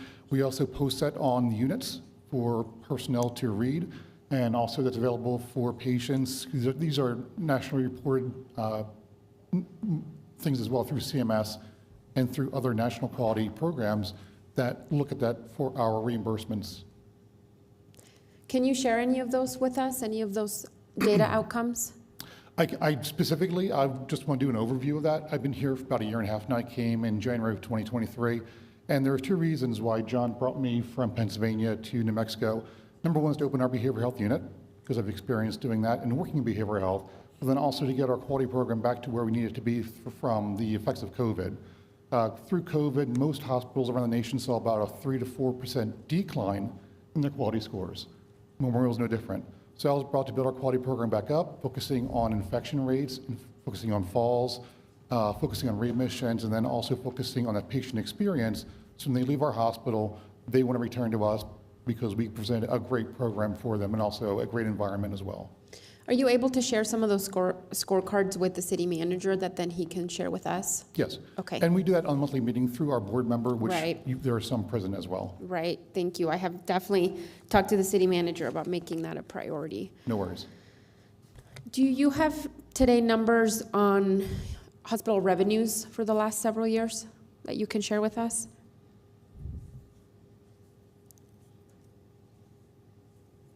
What specifically are you asking about? I'm curious about hospital revenues and more specifically on how some of those revenues are invested back into the hospital system. Well, as I mentioned in my presentation, we invested last year alone $9 million in the facility in a variety of different technologies. Mm-hmm. The other thing that we invest in is, as I mentioned before, I think we probably have the most aggressive physician recruitment and advanced practice recruitment program in the region. I think I'm asking specific numbers for revenues because I don't know. You said $8 million in capital improvement, and I don't, in our asset agreement, there is a specific piece in here about the hospital committing to let me find it in my notes. Capital expenditures, lessee shall make annual capital expenditures in connection with the operation of the hospital, which in amount shall collectively average between 4% and 5%. So $8 million sounds great, but I don't know if that's 4 to 5% Well, the of what's national agreed. average of reinvestment in the hospital is about 1.5%. It's not 4 times that. Okay, well, that's what's in And our also, how lessee you- agreement. Pardon me? That's what's in our asset. Yeah, and we talked agreement. with the city and the county about that some period of time ago, about what do hospitals invest in? And they don't just invest in equipment and buildings, they invest in bringing doctors to the community, bringing nurses to the community, bringing advanced practice practitioners. And we bring about 35 to 45 practitioners at an average cost of about, when we recruit a doctor, it's about $750,000 to $1.5 million each. And then there's a loss thereafter of maintaining those physicians in the community. And we have 28 clinics of practitioners throughout this community and in the region. So you don't just invest in equipment, you invest in a variety of things, including software applications, electronic medical records that are in the tens of millions of dollars. So. No, right, I know you don't just invest in capital improvements, but that's specifically in the agreement that we have with you. That's why I'm asking about it. What was recognized at the time, I'm just telling you, by the city manager, Robert Garza, and also county, was that we end up investing in a variety of different things to help this community to have better care. Right. So that's a very large and complex question. So in And I'd be 2020 happy to sit down on another day and discuss that with you in detail. I would love that, absolutely. You know, in 2020, last time you all were here, the conversation we had at that work session was regarding the capital improvement plan. And the hospital was requesting to lessen it to 3%. And then I don't believe that ever came back to council for an official vote. So according to the agreement that was made many years ago, that still is between 4 to 5%. And so I understand that it's $8 million in investment, and I would just like to understand how much The that only is thing in I would percent. ask you to recognize is I think between all of that, we had a worldwide pandemic that kind Certainly. of caught our attention for 4 years. Certainly. So I think the other thing that has changed between, in the last few years is that MMC was also acquired by a private equity firm, LifePoint. And so it's not just the NBC article that came out recently, but I did my research, and there's tons of articles out there about the concerns that equity firms pose to local healthcare. And I just wanted to read you a couple of these because I know that you said the pandemic impacted some of these quality control issues, but this JAMA article, this Journal of American Association article in 2023 says, private equity acquisition was associated with increased hospital-acquired adverse events, including falls and central line-associated bloodstream infections, along with a larger but less statistically precise increase in surgical site infections. That's from JAMA. The New York Times reported something similar, and then Business Insider as well. So I'm curious to hear from you if you, what you think what your perspective is on how hospital outcomes have been impacted since LifePoint acquired MMC. You know, I'm going to tell you, I've operated hospitals for 50 years in a variety of different states. I have never worked for a finer company than LifePoint, and that includes from the top to the bottom. They have never asked me to do anything that was inappropriate. They've always asked me to do the right thing for the community, and you saw what the core values are. I think we would be well served by not letting outsiders cast aspersions on a hospital, an institution that has been here in operation for 70 years. We've been here for the last 20 of it, and I can tell you I've worked for less than a handful of hospitals in this world, and I've worked internationally. And they don't pay me enough to tell you what I'm about to tell you. This is an outstanding manager, owner, and operator of hospitals. Don't let anyone dissuade you from that. If you want an answer to a question about what the care is here, whether it be quality, whether it be any other aspect of this, you call me, because I will tell you the truth. I will not try to dissuade you in any other way. This is an outstanding hospital. It's only going to get better. Believe in it, support it, and you will save lives, not only for this community, but throughout this region. So in my judgment, NBC didn't do a good job. They came in here for other reasons. It was not really about Memorial Medical Center. It was an obstacle in the way. And what I'm telling you is the truth. This is a great hospital, and it's going to get even better. You have a person sitting with your city manager, and always have, at that board that has input into how that hospital is managed, as does the county. Let's work together. Let's believe in each other. That doesn't mean that we pass over issues or things that we're challenged by, whether it's cancer care or it's emergency care or whatever, and let's bring great quality care to this community. That's what they deserve, and that's what I'm here to provide. I appreciate that, and I'm glad you said that, because I think that really means that we're on the same page about what we want for our community. And I think for me, that means sometimes having ask tough questions, right? The majority of our job as elected officials has to happen in public, right? I cannot operate privately in private meetings just with you. The things that I learn in my own research to do my job well, I want to ask those things publicly, because that's how change happens, right? And so please don't see this as a call out, but a call in order for us to do better work together. And one of the reasons I'm saying that is because I had a bit of a wake-up call when I read this other article about through private equity stakeholder project, which Apollo is the global management system for LifePoint, right? Apollo's stronghold on hospitals. And one of the quotes in here specifically talks about Las Cruces, and it says, in August 2022, LifePoint Memorial Medical Center in Las Cruces, New Mexico closed its psychiatric ward, citing staffing shortages. According to the hospital's lease with the city and the county, the termination of psychiatric services could be grounds for termination of the lease, though city officials have not yet taken any actions against the hospital. And so this particular article then calls me out. It's calling us out, right, for our inaction to ensure there's accountability in our partnership. And so I feel now like perhaps the city and perhaps the county, I won't speak for the county, but certainly the city maybe has been asleep at the wheel a little bit. And so I'm just taking more responsibility in my role as a city councilor for our constituents, because we have the same goals of providing quality care to our folks. And in preparation for this meeting last time, when you were supposed to be here in April, I took a whole Sunday afternoon and read through most of the agreement, which, as you know, is like hundreds of pages. It wasn't super exciting and it wasn't super sexy reading, but I went through it, and I made certain notes on here that I think are really important for us to remember. And some of those specific ones are about indigent care.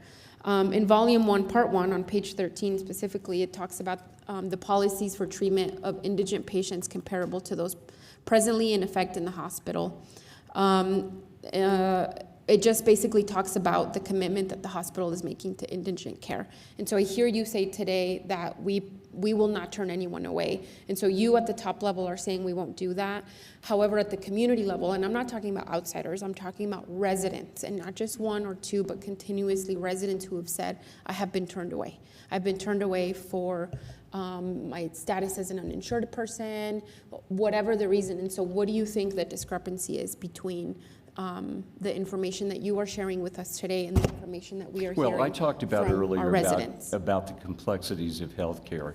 I can assure you, Lynn Fletcher, for example, most of this discussion is around cancer care. Lynn Fletcher has won every humanitarian award there is to win locally and earn nationally. She is an absolutely angelic individual in terms of her professionalism and how she runs that cancer center. She goes to great lengths to try and qualify anyone that comes to our door. There are always stories behind the stories, and I would say to you, We have researched every one of these that have come to our door. We only know of maybe 2 or 3 that are even questionable. We've had inside parties, outside parties research these, but if anyone in this community has a complaint, a legitimate argument for something we have done or not done, we apologize if we have not done the right thing, but we're always interested in talking with you. Because again, what I'm telling you today is that we go to great lengths to serve the population, not just in Las Cruces, but throughout the region. And sometimes that's at the cost of a great deal of money. But you want the same thing I want, and that's what this company is based on: quality, safe care. Because the way I view this, any one of us could be the next patient that comes into that ER with a heart attack or some other major problem. So I want you to know who runs this hospital. It's me. It's not Apollo. The local operations are run by me, and I'm always available to each and every one of you. Chief Story knows this, and we met each other when I was at the chamber meeting, and others of you know this. So the point being, we're available to each other, and we don't need an NBC reporter or anyone else in this country outside of this community to come to us and talk about our healthcare system. If you know something, a friend or someone else that has had a problem at Memorial Medical Center, I can't answer for Three Crosses or Mountain View, but the buck stops at my desk. So you call me, and I'll give you my cell phone number. I'm not going to state it publicly, but I'm going to give each of you my cell phone number so that you can text me, you can call me, and if you want a meeting with me, all you have to do is call, and I'll come over to your office. So, and we'll John, sit down and talk. Can I step in for just a second? So, Mayor Pro Tem, for all of the quality reports that you're asking for, we will go ahead and provide the information that you need. We also obviously work with Econi, so we can filter that through Econi if you would like, or send them to you directly. Thank you. I appreciate that. I would love that follow-up. And okay. I hear you, sir. I also cannot discount that the Journal of American Medical Association is a trusted source for information regarding our healthcare system. And when they are publicizing information regarding equity firms and the serious decline of care, quality care for our patients that these acquisitions have brought, those raise red, I hope you understand that they raise justifiable red flags for me, and that is important for me to talk about here. Let me Let me just wrap this up because I want to pass it to my colleagues. The last thing I will say is that I think this is an important next step. I understand that these are tough questions, but I don't often have the chance to have you in front of me, and so when you are, I want to ask them. I've also there have also been narratives in our community regarding staffing concerns, and the quality of safety for staff. And I want to make sure that I hope that those scorecards also include staff surveys that we might get. I think one of the pieces that Ms. Armijo presented at the end was about very specialty care. I'm curious if you have any response to the concern that even though you are bringing this very specialized care, that some of these services further jeopardize our community by subjecting them to inappropriate procedures and high costs when not necessary. Additionally, I'm wondering if any of these services are at the expense of providing essential services like general surgery, behavioral health services, primary care, OBGYN, emergency care, or cancer care. We don't do that.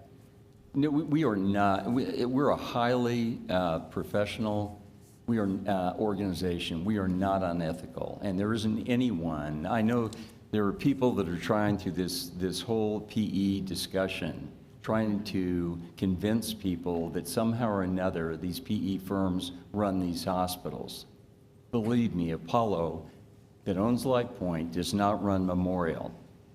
You're looking at who runs Memorial. It's me. And I don't do things like you describe. And those are irresponsible comments being made to you in the community, and they all deserve refutation on a fact-based basis. None of that is true. None of it. I wouldn't associate with an organization that does that. That's unethical. So John, can I step in just for a second? So just to. Ma'am, you should come up to this one, just, it's a little bit hard to hear. State your name for the record. So just to put it into perspective. State your name one more time. Mary Armijo, the COO.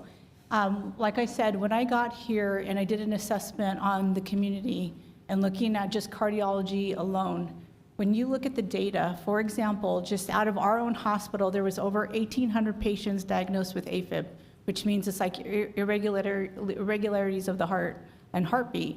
And so when you don't have an electrophysiologist here present at your hospital be able to take care of it, what was happening is most people were either having to leave Las Cruces to get care or go to El Paso or not get care at all. The majority of patients in this area do not get the care that they need. That's why we built the program that we have today. So when you look at other specialties such as general surgery, oncology, we have a full line of general surgeons at our hospital that continue to see patients. Medical oncologists are very difficult to recruit. We have lost a couple of our medical oncologists over the years, but that is very high specialty, they're very hard to find. And so having to recruit to Las Cruces is difficult. We talked a little bit, I've spoken to the mayor before. We want to make sure that we're able to sell Las Cruces as a destination to come here. But we need to be able to show that we have schools that can support their children.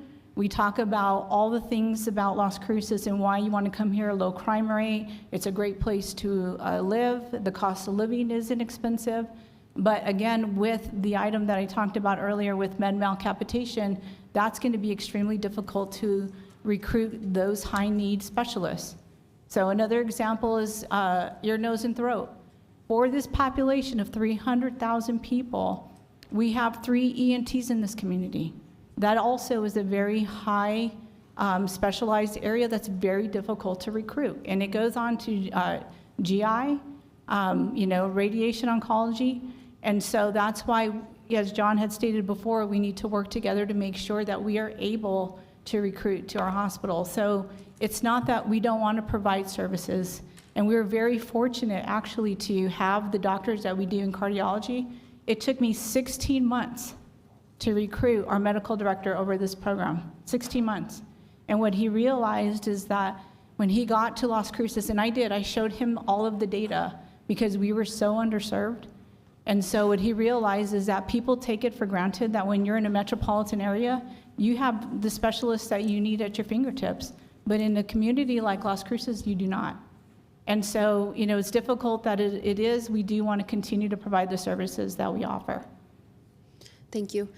Last thing I'll say is that I think tension like this builds when there is a lack of communication and lack of transparency. And so this is just an invitation to have more of those conversations. Like I said, I've talked to our new city manager about making this a priority. And so I will make sure that I'm no longer asleep at the wheel when it comes to the partnership with this such an important partnership in our community.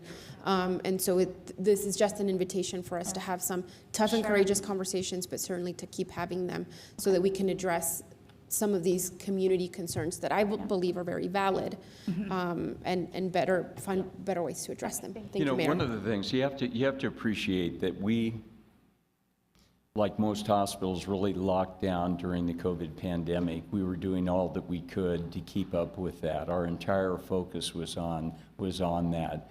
Prior to that, there was a lot more communication between the parties. You referenced earlier a meeting that you had invited us to. We immediately said to the county clerk, we are unable to attend that meeting at that time, which is how this meeting got set up. So there was never a meeting scheduled that we did not show up for, that we agreed to be at. We are always available to you for the most part. It's just that we have busy schedules just like you do. But we're happy to accommodate you in any way that we can. But these kinds of irresponsible dispersions that are being passed in this community, there's no truth to these, none whatsoever. We stand for quality, safe care.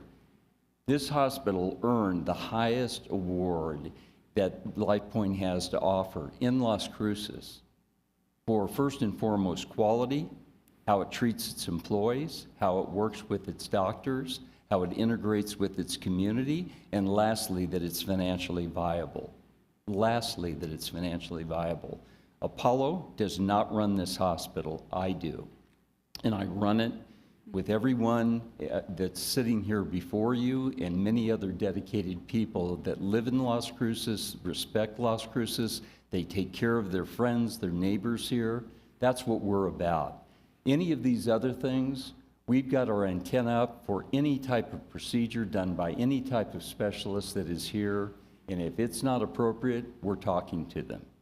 So believe me, that is policed in any well-managed hospital, which Memorial Medical Center is. I've been doing this for 50 years. This is not my first rodeo.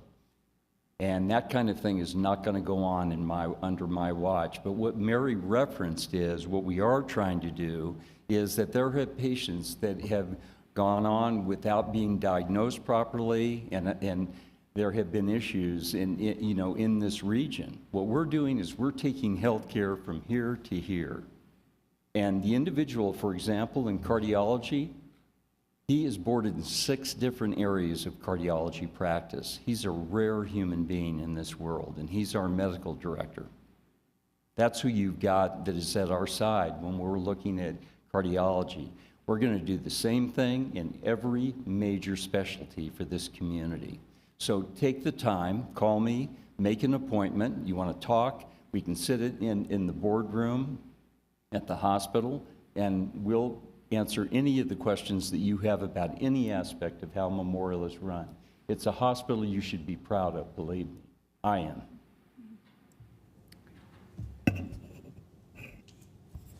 Okay, thank you, Mayor Pro Tem. I'd like to go ahead and ask Councilor Coran, because she's on the line, if she has any questions or comments. Thank you. I appreciate you all presenting today. And I'm really interested. I think a lot of what you said has been trust me and talk with me. And I'm really just here to ask for the receipts, because that's what we're asked for. And so specifically, I think Mayor Pro Tem alluded to some of the safety reports that we would like. And frankly, these I think need to be presented at a public meeting. So I'm going to not accept the invitation to come in the board, Councilor, but invite you back in perhaps 4 months. Councilor, we're having a difficulty hearing you and understanding. We're going to see if we can turn up any volume here, but if you can speak, I guess, I don't know if there's any distractions you may have around you, or if you can speak a little louder, we can try that. I don't have distractions. But let me see if I can try to. Does this make any difference? Yeah, that's a little better. A little better? So I think I'm interested in a number of the things that Councilor Bencomo mentioned, and so specifically I would ask that we have another public meeting. I would like to schedule you all to come and present some actual data and information for us, and so I have a few specific asks. I'm hoping that you can do that, and I don't know how many months it might take you to develop that, but we can hopefully schedule another work session. Specifically safety related data, as Councilor Bencomo mentioned. I think I would also like to know of the charity care. I would like to know I would like to see that broken down in 2 ways. One, the types of things that are being compensated for charity care, and then the demographics of the folks who are receiving that charity care. So both of those facets of the 53 million that you alluded to. And then the last part is related to specifically continuity of care, and that is, moving forward. And I think we'll speak with the city manager in terms of how this is presented and if it's presented at the board meetings. But I would like to see, the continuity of the types of care that are being provided. For instance, basic surgery coverage, how often folks are being referred out of town because of a lack of staffing. And so some of the staffing issues that Councilor Bencomo alluded to, I would like to see some specific data about that as well, because I think it sounds like you really have beefed up your cardiology and sort of acute care for cardiac patients, and that's great. But of course, we know that there are a number of other things that are sort of expected, especially as part of our lease agreement. So I think I would just ask, my first ask is that we plan another meeting, and then the second ask is for those specific data points so that we can share them with the community again and not be asleep at the wheel in terms of paying attention to what kinds of services y'all are providing. So We can do that. those are my requests, please. Thanks. Okay, thank you. I'm watching Adrian back there. You lowering it. Yeah, okay, thank you, Councilor Corinne. Councilor Flores? Thank you, Mr. Mayor.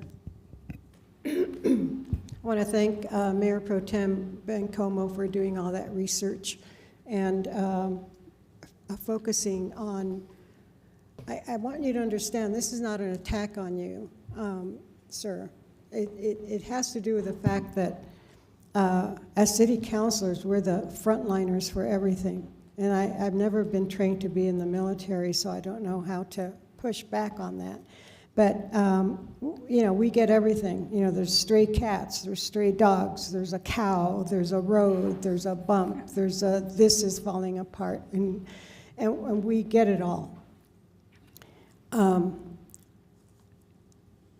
this particular issue is disturbing to me because we used to have a health policy review committee, and we would have people come in, and one of the counselor, I believe, who started it was Jack Ekman, and he was a hospital administrator, and he was in the audience, but I don't see him. He's gone. But he would have been a very good person, and I will be speaking with him. The concern right now is that patients who are indigent are not being treated humanely.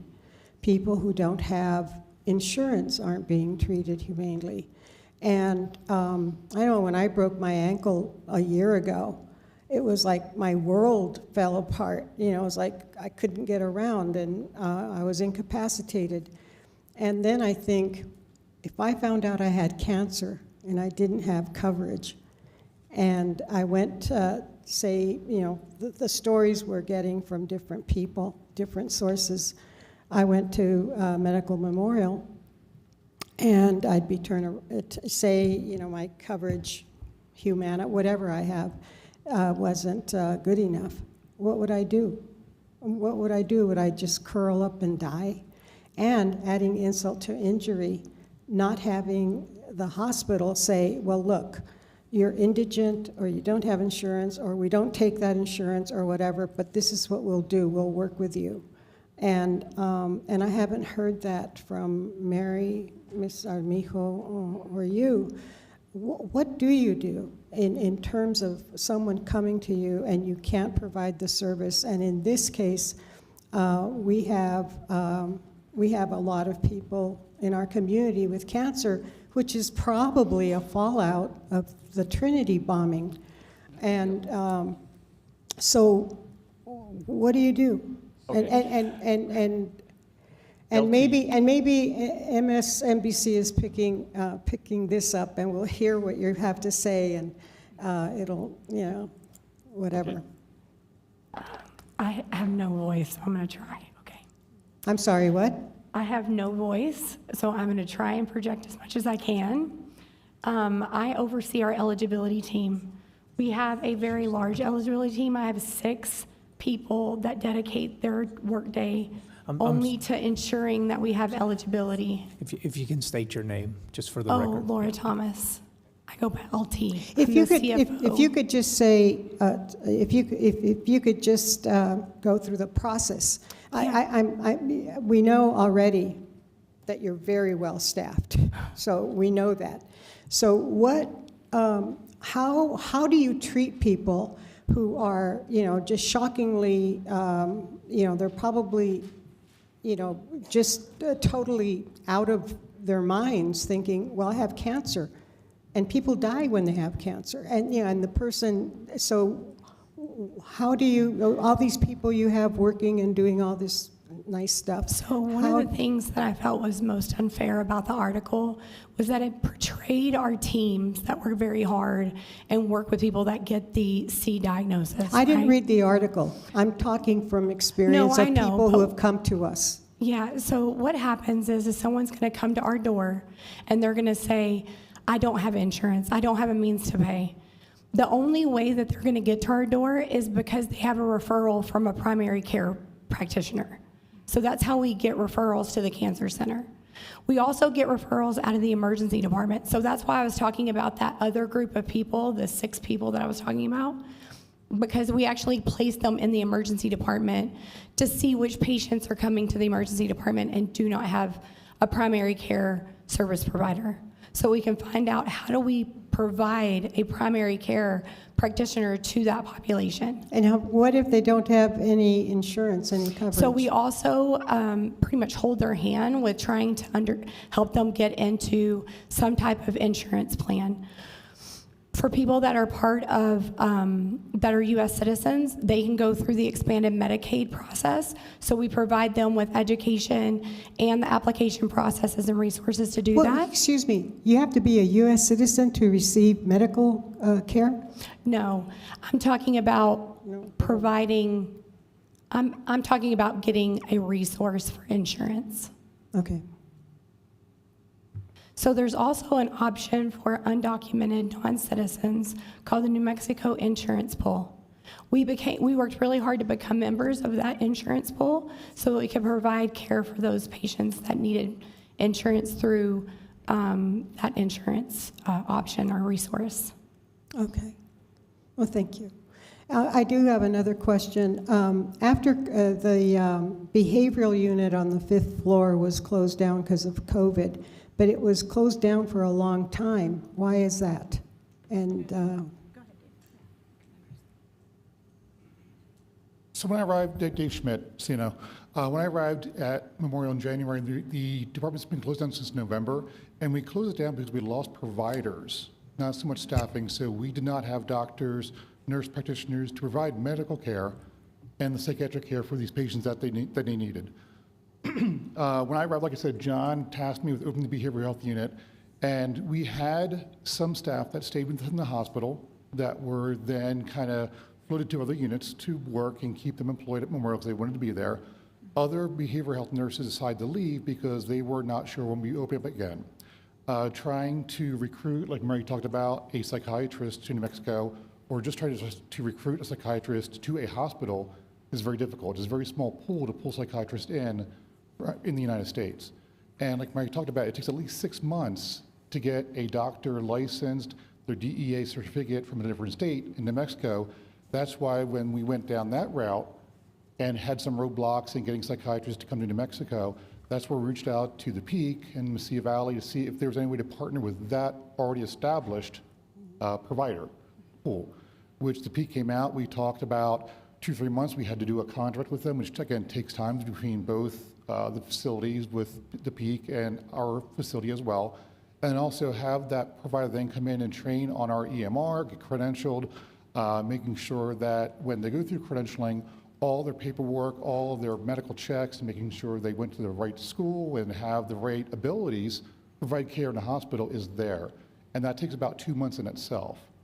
So again, it was a process that we were working on every single day to make sure that we opened this unit as much as possible.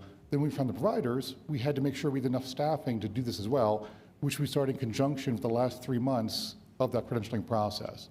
well, we are all aware that there is a shortage of doctors, physicians in the state of New Mexico. Mm-hmm. So apropos of that, do you have a lobbyist that goes up to you know, to. We do. What's it called? The Capitol, Santa Fe, to ask them why they're raising, I know Dr. Devastali is like, and there's other doctors too who have just decided to retire. Because as good as they are and as wonderful as they are, if you don't have medical, what is it, medical? Medical malpractice. Yeah, my brother-in-law's a doctor, so I know all about that. If you don't have that, it's impossible to practice. So does your organization, does LifePoint, Apollo, they're pretty powerful. You would think there'd be a lobby that would work with the legislators of our respective states. We do a lobby that goes up, and State Bill 75 is a, you know, something we'd like you to take a look at and also offer your support to that, to the Roundhouse. A lot of, when we talk about lobbyists, also there's a lobbyist for the plaintiff attorneys as well. The what? The plaintiff attorneys in the state for malpractice cases. So again, that is a very strong lobby as well. So any support we can get from the city council and the county, we would really appreciate that. Yeah, I think that's an issue too, but you didn't mention that as a factor. And to the shortage of doctors. I know 2 of my doctors have gone to El Paso, and 2 of my other doctors were already in El Paso because we didn't have them here. So anyway, well, thank you. Thank you. Thank you, Mr. Mayor. So City Councilwoman Flores, if you look in the packet that we gave you, we actually included the actual bill. So that way you guys can familiarize yourself with the bill, because that, you know, the med mal caps are high. In fact, there's only 2 insurance companies now that are willing to insure physicians in the state of New Mexico.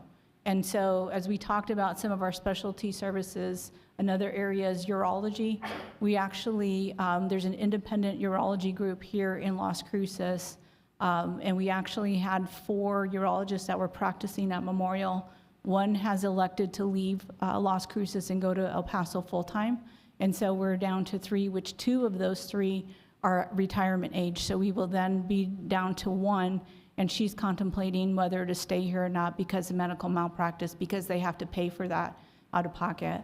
We have the ability as a larger corporation to cover medical malpractice for our employed physicians, which is a benefit, you know, for this community. But not every physician who practices here in the state of New Mexico has that. So, you know, we just wanted to make sure you guys were very well aware.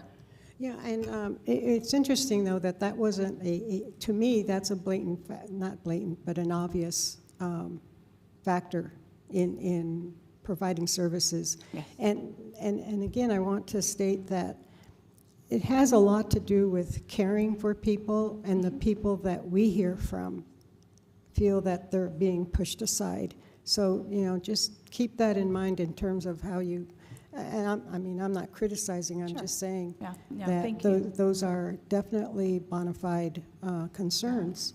Right. You know, when it comes to you want to be able to trust your doctor, your medical provider. Right.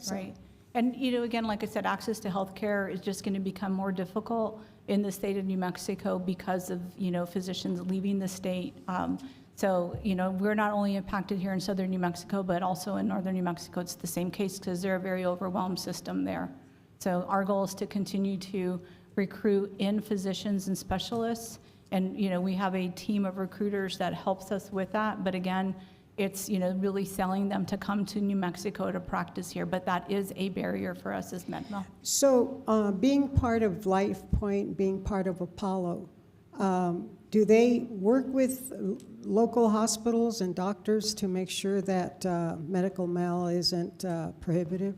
Yes, ma'am, they do. Great. Yep, we have a team that works with us that will help us with all of the assistance that we need with medical malpractice and getting physicians here. However, you know, with, like I said, there's only 2 insurance companies that will provide medical malpractice insurance for the state of New Mexico. It's becoming, you know, a little bit more narrow, but we're still continuing to do it. Very expensive. Yeah. Well, thank you very much. I just want to make sure that everyone knows that is just for Hospital Services Center with LifePoint. Apollo has no operational responsibility for our site. So that name keeps getting brought up. That is a funding source, not an actual operational company. I'm just saying, they're out there. And whoever's Right, out there, right. use them. Thank you. Right, thank you. All right, thank you, Councilor Flores. Anyone else? I'm sorry, Councilor McClure. Thank you all for coming and sharing your views. I did have a little bit, I guess I'm echoing some of the sentiments that have already been expressed out here. I was hoping that there'd be a little bit more specificity to how your strategy is with some of our economically disadvantaged population, our heavy uninsured population, and look forward to hearing more about that specifically in the next work session, hopefully within the next month or two. What I would like to hear a little bit more about is strategy in terms of Medicare is ranking you 2 out of 5. Tell me how you're aiming to change that rating.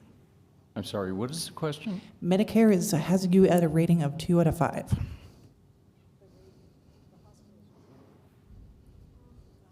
So that is in reference to our quality scores. What is publicly reported, the time frame that they're reporting that is usually lagging by about a year, year and a half in some of these scores. So for example, with the CMS scores, most of those scores are drawn from 22 to probably about the first part of 23. Just because of the amount of information that comes into Medicare and also to another organization called Leapfrog, which looks at a rating from A to F. So a lot of information that we are viewing online through government, hospitalcompare.gov is old data. And what we present in our board meetings and a PCCQ is the running 12-month data, because that is the data that we really want to see as we improve our scores from, back in June of last year to May of this year. Great. That means that you had a strategy to change that. Yes. I've not seen any reporting from any of the offices. So at that point, how have you lifted yourself up from that rating? Sure, happy to talk about that. So when I got there, one of the programs I did was an assessment of the hospital and the culture of what we call the culture of safety. How safe do the nurses feel when they come to work? Because that translates into safe care at the bedside.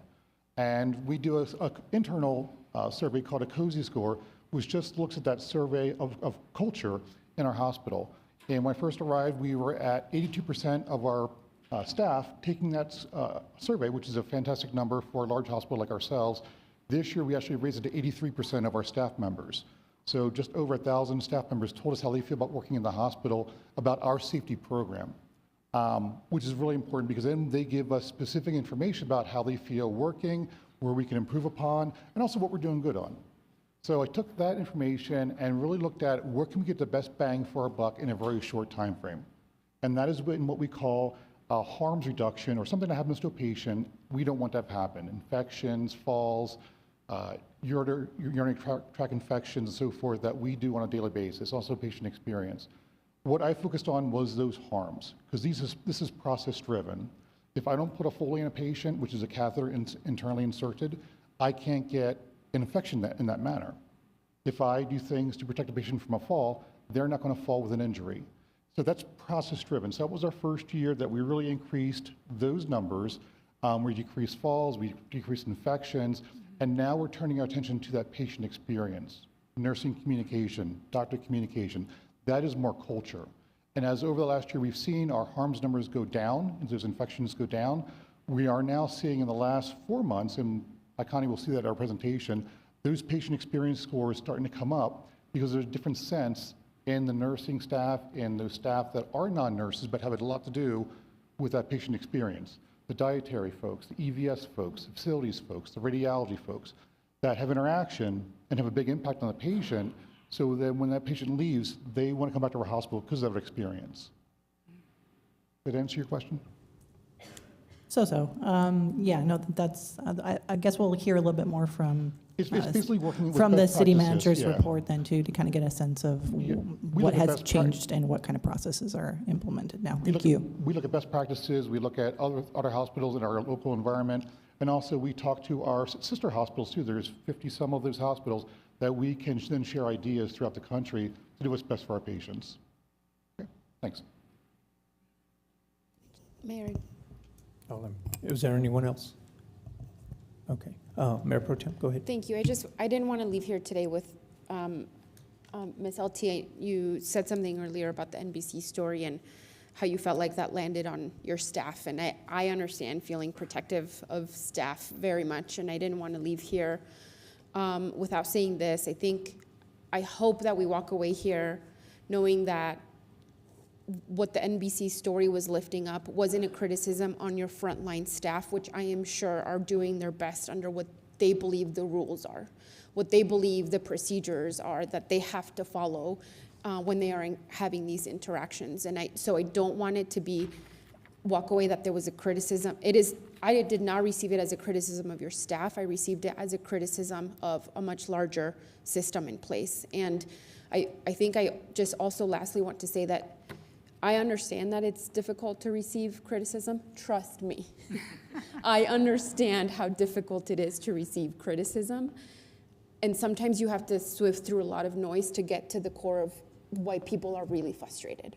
And right now, there is a very legitimate conversation for us to be had about, frankly, the system we live in, which is for-profit healthcare in this country. And that is having a very serious and real impact on the people in our community. And that's the conversation that I hope that we continue to have in good faith, because you are a good, this is a good and important partnership, and we want to make it better and stronger. And I hope that that is what we walk away with here today.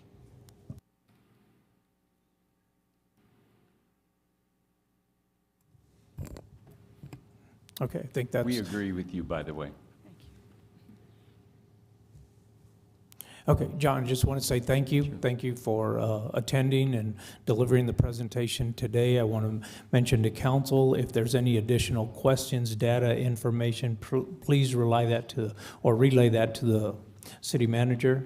Connie will then get with MMC and see about a future work session with some of those items. But again, thank you.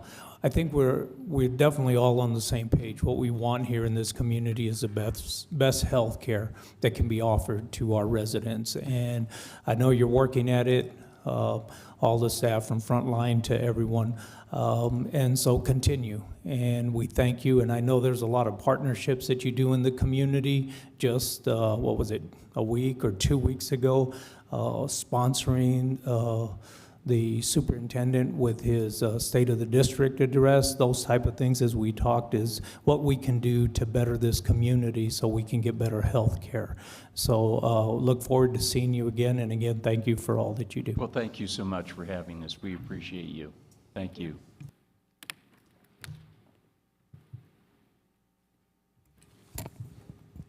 So next we move to item 3.3, Las Cruces Innovation and Industrial Park update and proposed changes to the industrial park overlay zone. Sarah Gonzalez and Elizabeth Teeter.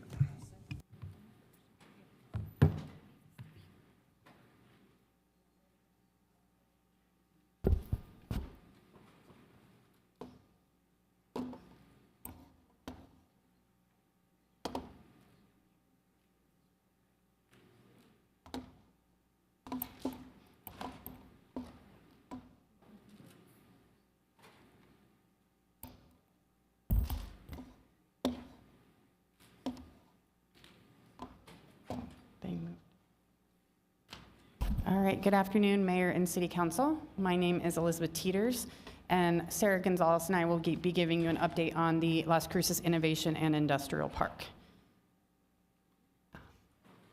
The innovation in the industrial park, as I'll call it, is 913 acres of city-owned property. This is different than a lot of industrial parks in that we have a lot more say on who we're selling the land to and how it's being sold. So this comes out to 27 parcels. And I just want to reference from the beginning, because we'll bring it up a few times. We'll say the northern part of the park and the southern part of the park. So northern is north of I-10 and southern is south of I-10. A lot of work has been done in the past few years on the industrial park to try to get us more competitive with potential with other industrial parks in other areas of the state and the country. So in July of 2021, we adopted our master plan for the industrial park. In August of 21, the overlay district was then adopted. In June of 22, We did the site certification approval process. So we now have 487 acres that are site certified, which is 13 parcels. This basically means that these parcels are shovel ready. A business can come in today and potentially start building tomorrow. And then finally, just this past February, we started working on replatting the northern part of the parcels. The northern part of the park isn't shovel ready like the southern part. So we're starting to slowly work on what we need to do to get it that way. So we've learned some lessons in the past since 2021 when we adopted our master plan. We're getting a lot of looks at the industrial park, but unfortunately we are having a lot of lost opportunities. This means that these are potential businesses, we call them projects, that are going elsewhere that look at our industrial park, but then they end up going elsewhere for various reasons. A lot of those reasons are because we have gaps in infrastructure, which I'll go into in more detail in a minute. And then we also have learned that our overlay district that we adopted needs some updates with projects that we have been working with. There are just tweaks here and there that we would like to make, which is what Sarah will be going through with you today. So last fiscal year, MAVITA, the Mesilla Valley Economic Development Alliance, they always compile data, but we asked them to give us some information on our lost opportunities.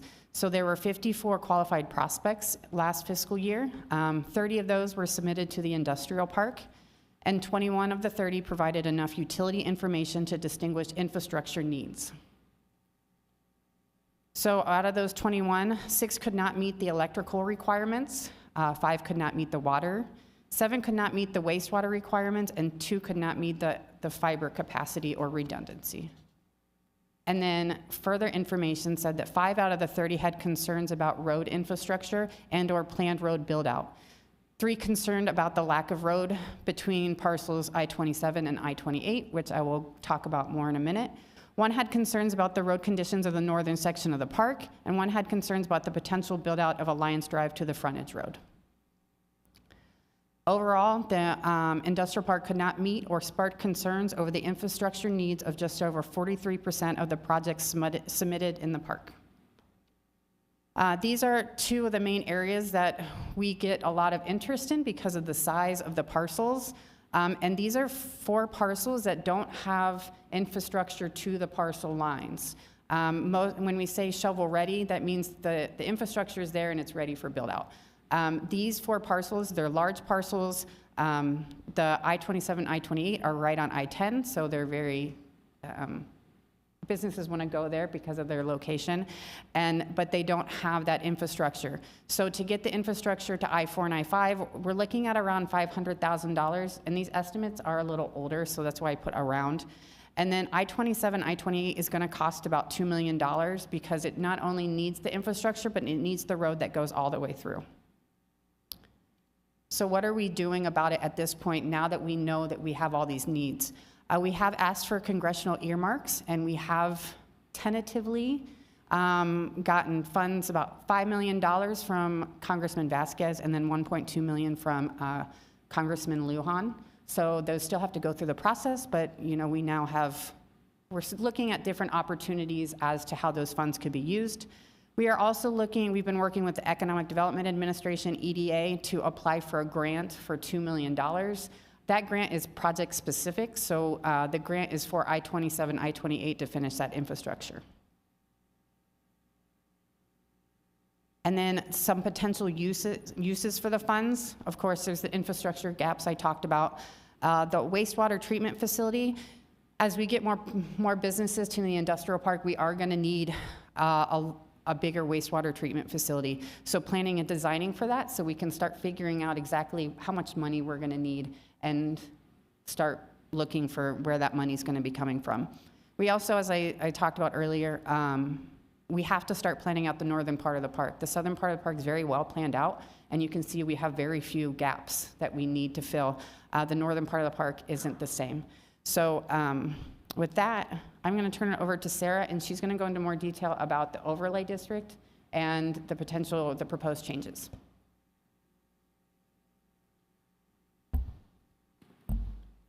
Good afternoon, Mayor, Mayor Pro Tem, and City Council. Once again, Sarah Gonzalez for the record.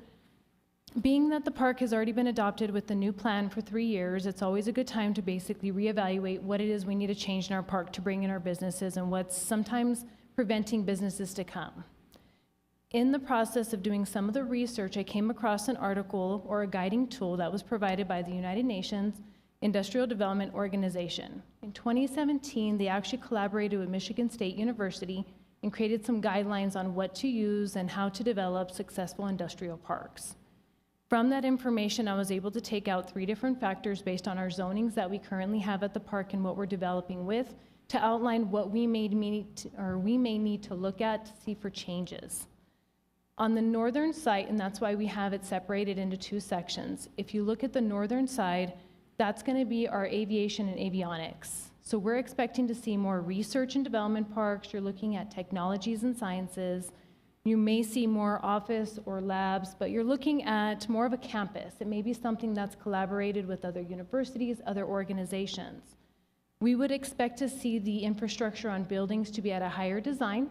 You'd want more landscaping, and it's more for the actual pedestrian. You may be walking in between buildings because you are collaborating together. So you're building more of a knit community on that north side. On the south side, however, we have manufacturing and warehousing. A lot of times you're going to see larger structures, 50,000 square feet, metal buildings that are coming in. They're not going to have those elaborate features on their buildings. They're going to be metal structures, usually Mueller. They come in because they're used for distribution, they're used for storage, product warehousing, or the actual facility is making some type of product. And so you're looking at a different demographic from the north side to the south side. We're also looking at minimum landscaping. So we need to start focusing on that south side as they're only grading the area that they're going to need for their buildings and probably circulation of their truck traffic. That goes into their truck traffic. We're not looking more at the pedestrian now. You're looking at 18-wheelers, semi-trucks coming in, and they're getting their circulation, they're getting their product, and they're getting out of the park. That is what our south side is designed as. It also has our agricultural. We have value-added land for agricultural, meaning commercial businesses can come in, you're going to look at crops, you're going to look at producing. They're also going to need a way to actually transport their materials. So once again, a lot of our focus on the south side is going to be truck traffic, whereas the north side we're looking at basically pedestrian traffic. So looking in those items, we've come up with some minor amendments that need to be adjusted, just what we're seeing as far as implementation now that the plan has been in place. Businesses have come in, what are some of the issues that we've run into, what are some of the needs that they may need in order to come into our park. We'll start with bicycle and auto parking.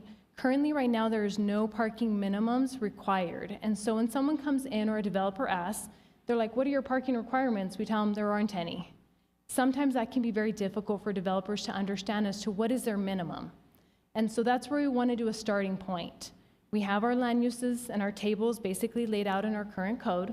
We can defer to those as our primary, but if someone comes in and says, we don't need as many parking stalls, we should be encouraging that. We should be leaving our natural vegetation as it is.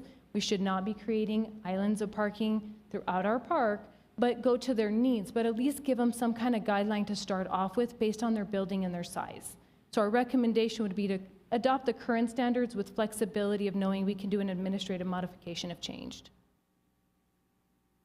Next is landscaping. We currently have a 10% requirement to be landscaped on a property. Now, this is only for the portion that is graded. Once again, we're recommending not to grade anything that's not going to be used or necessary. With that, what we've seen is a lot of plants come in, and if the property gets completely graded, that's a lot of vegetation, a lot of irrigation to go in, and a lot of new trees. We like to keep the natural vegetation out there because that limits the cost on that developer.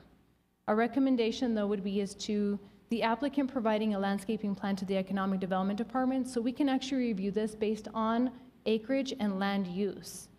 We definitely want to see that northern side developed where we have a lot more trees if we're trying to create this campus looking like area of research, but your south side may stay more of natural vegetation and may not require as much landscaping. We only have minor modifications to some of our land uses currently in the park. Because aerospace on the north side is so incumbent, we have over 350 acres on that north side that is aerospace and industrial.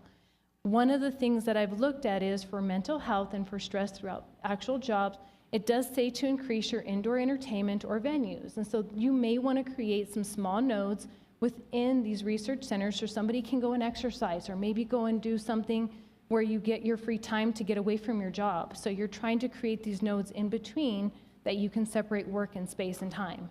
In town, it's very easy for anybody to get in their car, go to the gym for 30 minutes, get back to work and still have that function, but there's no real center up there where anybody can go.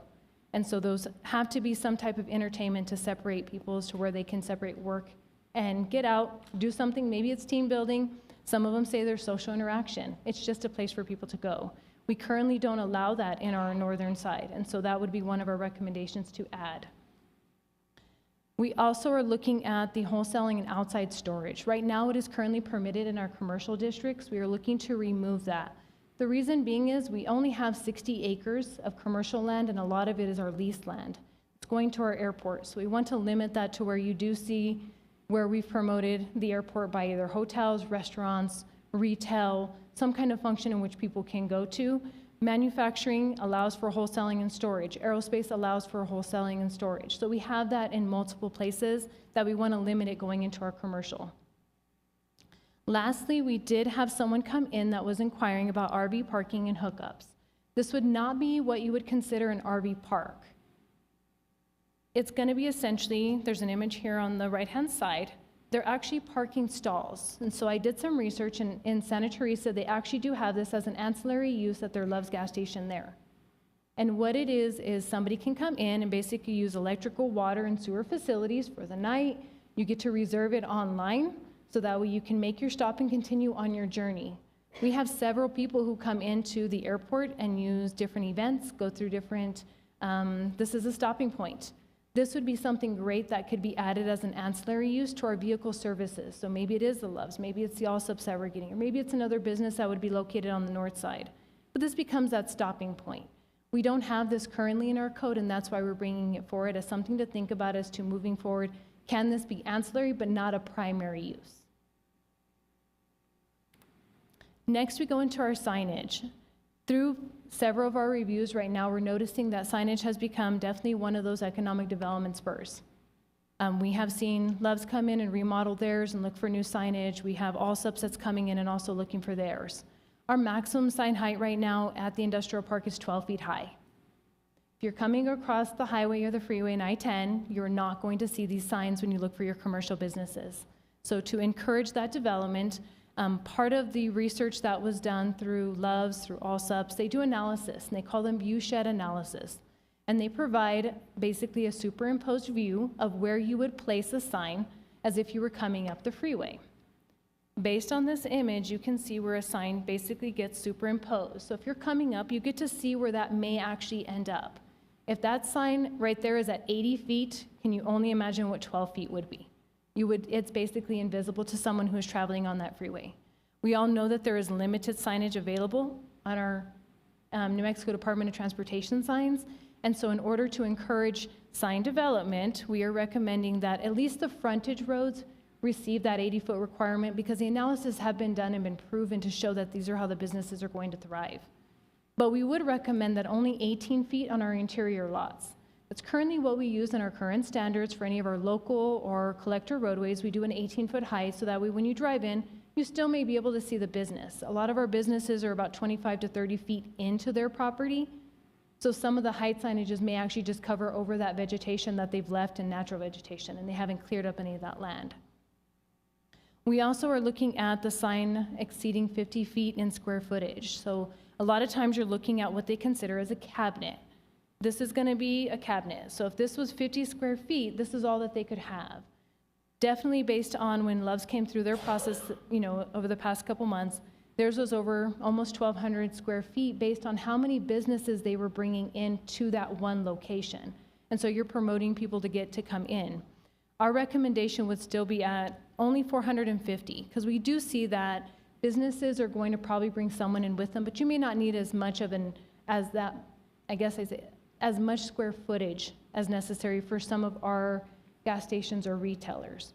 You tend to see the 450 is going to follow maybe some of our business signs where multiple businesses are going to come together and want to do one monument sign, because we do not permit pole signs. We do ask for a monument sign, so it actually makes the industrial park look and feel in a different direction, so you're getting a more superimposed sign. Lastly, we would have our maximum directional sign is only at 4 feet high. When we are dealing with semi-truck traffic and 18-wheelers, 4 feet high is not substantial for view. They cannot see where their directional arrows are going. They do not see where they're supposed to circulate on properties. And so our recommendation for those properties would just to be at 6 feet. It's 2 feet higher, but it gives them that view of where they actually need to go on a property. So that way they can see if there are ADA signs, if there are directional signs of where they need to go for their services. Our last topic is going to be sidewalks.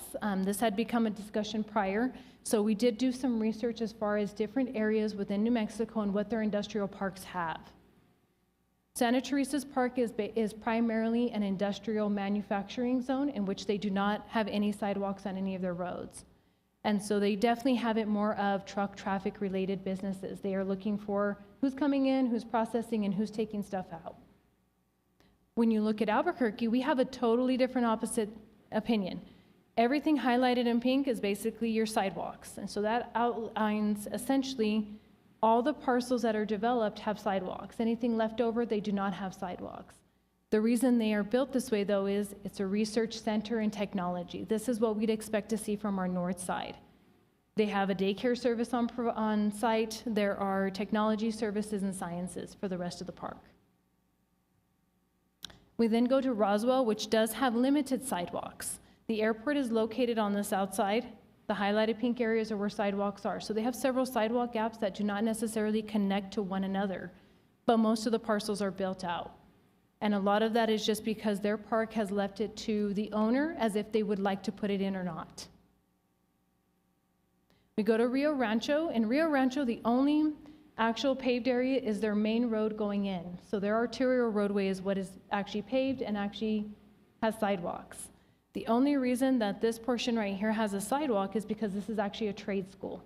Everything else within here is some type of manufacturing warehouse, metal structure, industrial zone, so they do not put in sidewalks. We then move to Sunland Park that does also have limited sidewalks. The portion I found interesting is the sidewalks here that are installed, a lot of the actual employees are parking on the sidewalk. So their sidewalk is flush with their pavement, and employees park on the sidewalk to avoid the truck traffic that is actually moving through the properties. And so they've eliminated still that walkability by basically parking on that sidewalk. Now goes into what we have in the industrial park. We have the north side that currently has 5 parcels developed. The way that I've actually provided this information is that each line has a different color because that's a linear foot in which we or the applicant would have to actually install. All of these areas basically come out to different linear footages, and this is to a part of the park that has not yet been subdivided. So we're looking at just the parcels right now that currently have some type of road frontage. We are currently going through a process of where we are replatting the parcels so that way we can get some more road connection. That's going to increase the additional sidewalk that we're going to have to install into the park. On the south side, we have 28 parcels that are actually developed. None of them have any sidewalk as well, and so all of these parcels have some type of road frontage, but there's no sidewalk installed. These are the linear feet as approximations for what basically each one of those lines came out to. And so if we're looking at the north side and there's over 25,000 linear feet of sidewalk that has not been installed, and then you have to look at it as being there's 2 sides of the road, so we're going to times that by 2. And we're looking at a cost of $450 if you're looking probably from the private side, but it's definitely larger when you're looking at it from a city side because we have to pay certain wages. And so this is, if you're looking at a private development coming in and putting this in, and we're asking for 6-foot sidewalks because we want to meet ADA requirements, no obstructions for any lights or anything, so there's no impediments. We're looking at the north side of just, it's $1.3 million to install sidewalks on the north side. On the south side, we have the same occurrence to where we would be looking at almost $1 million just based on what infrastructure is not there now. Staff's recommendation is that the north side install the sidewalks just because we do see that as being a different center. We see that as going to be your research, your walkability, someone's driving to somewhere, someone's walking. This would be the person who, maybe you take your bike up to the park and you can actually leave it in your office and you can ride between buildings. That's going to be an opportunity. On the south side, because we are dealing with so much more of that semi-traffic, you're looking at bigger trucks and the impediments, we are requesting that sidewalks not be installed on that south side.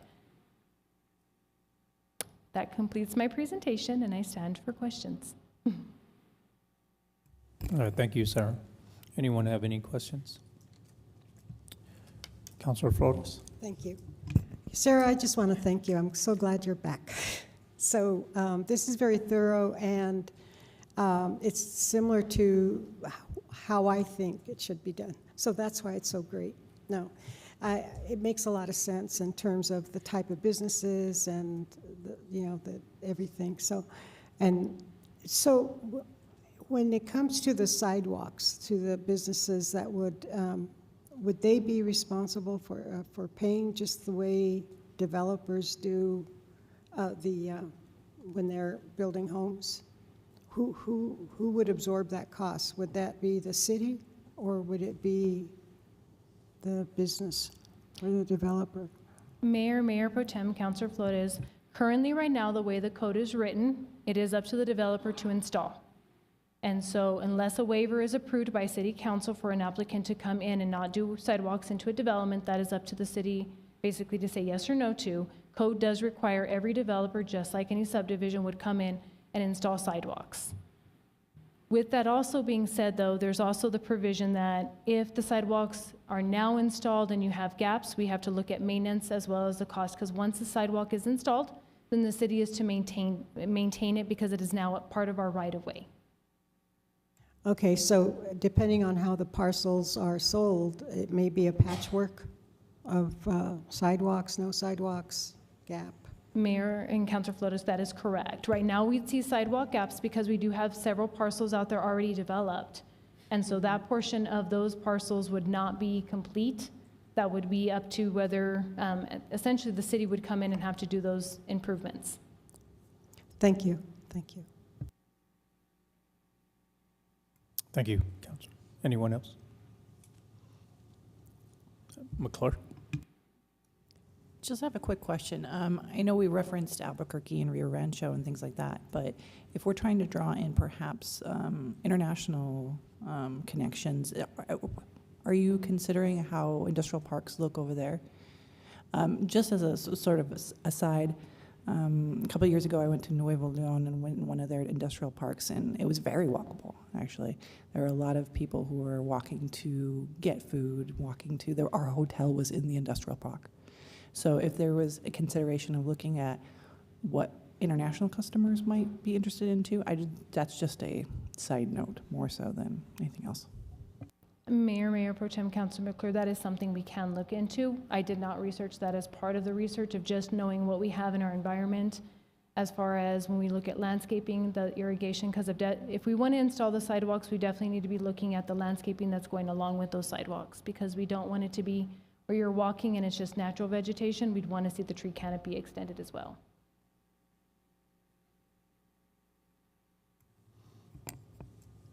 Councilor Flores? I don't know if this is appropriate, but it looks like there's someone in the audience that can address the international issue, maybe Davin or the gentleman in the blue shirt. Is it appropriate? Is it okay? Do we need to vote on it? No. Oh. Okay.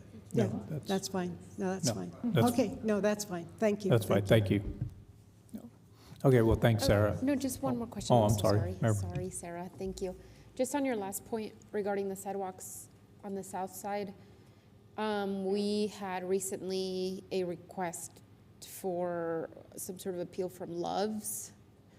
So are you is the recommendation that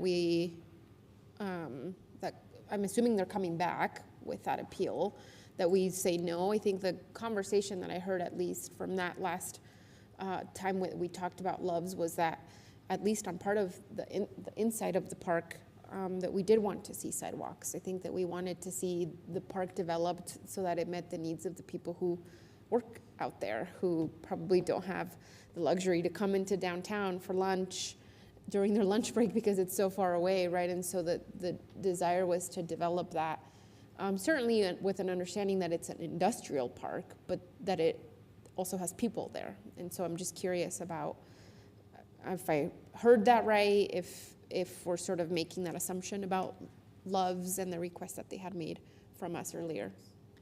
Mayor Pro Tem, and councilors, our main resource is to give you more information to decide what's going to be better developed for our park. And so we are providing recommendations based on studies that have been provided, the actual traffic that works through there. We're also currently working with the business owners. We had started reaching out to them to see if the sidewalk is something that they wanted to see in the park.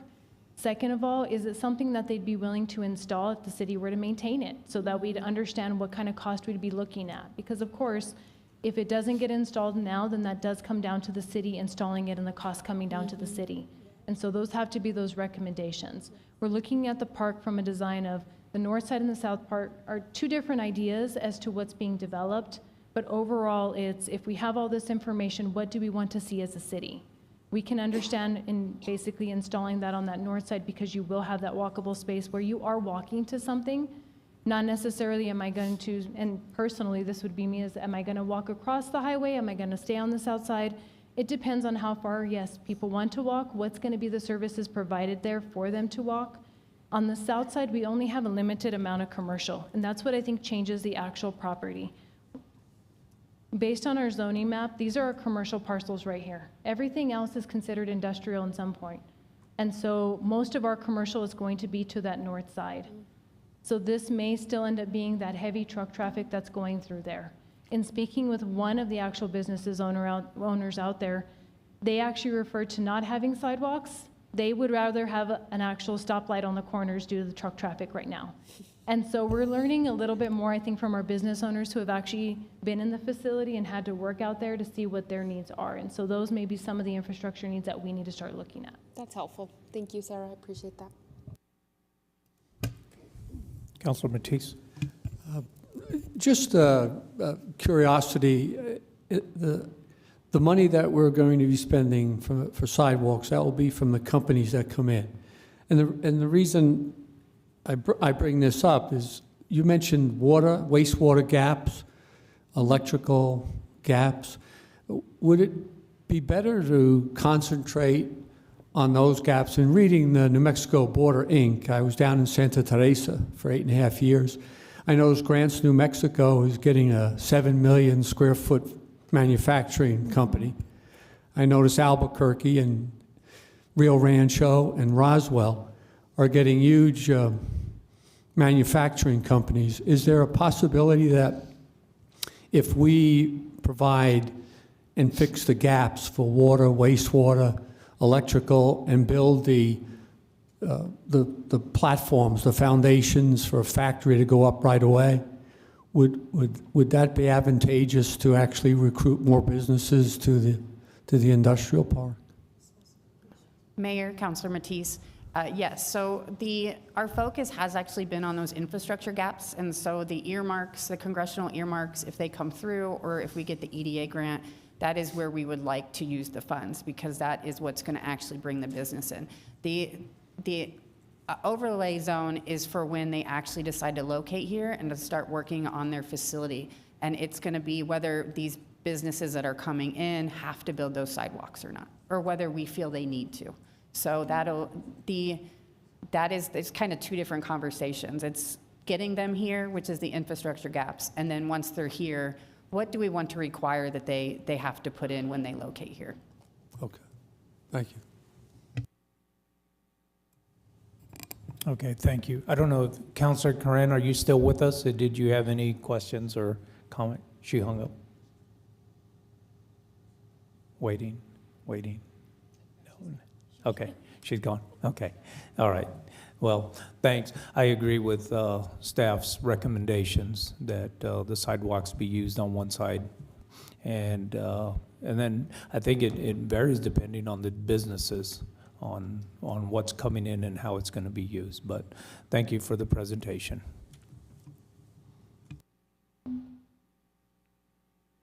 That concludes our items for today. Motion to adjourn. Second by Flores. This is on the motion to adjourn the work session. Councilor McClure? Yes. Councilor Matisse? Yes. Councilor Graham? Yes. Councilor Coran is absent. Councilor Flores? Thank you. Counselor Bencomo Yes. and Mayor. Yes.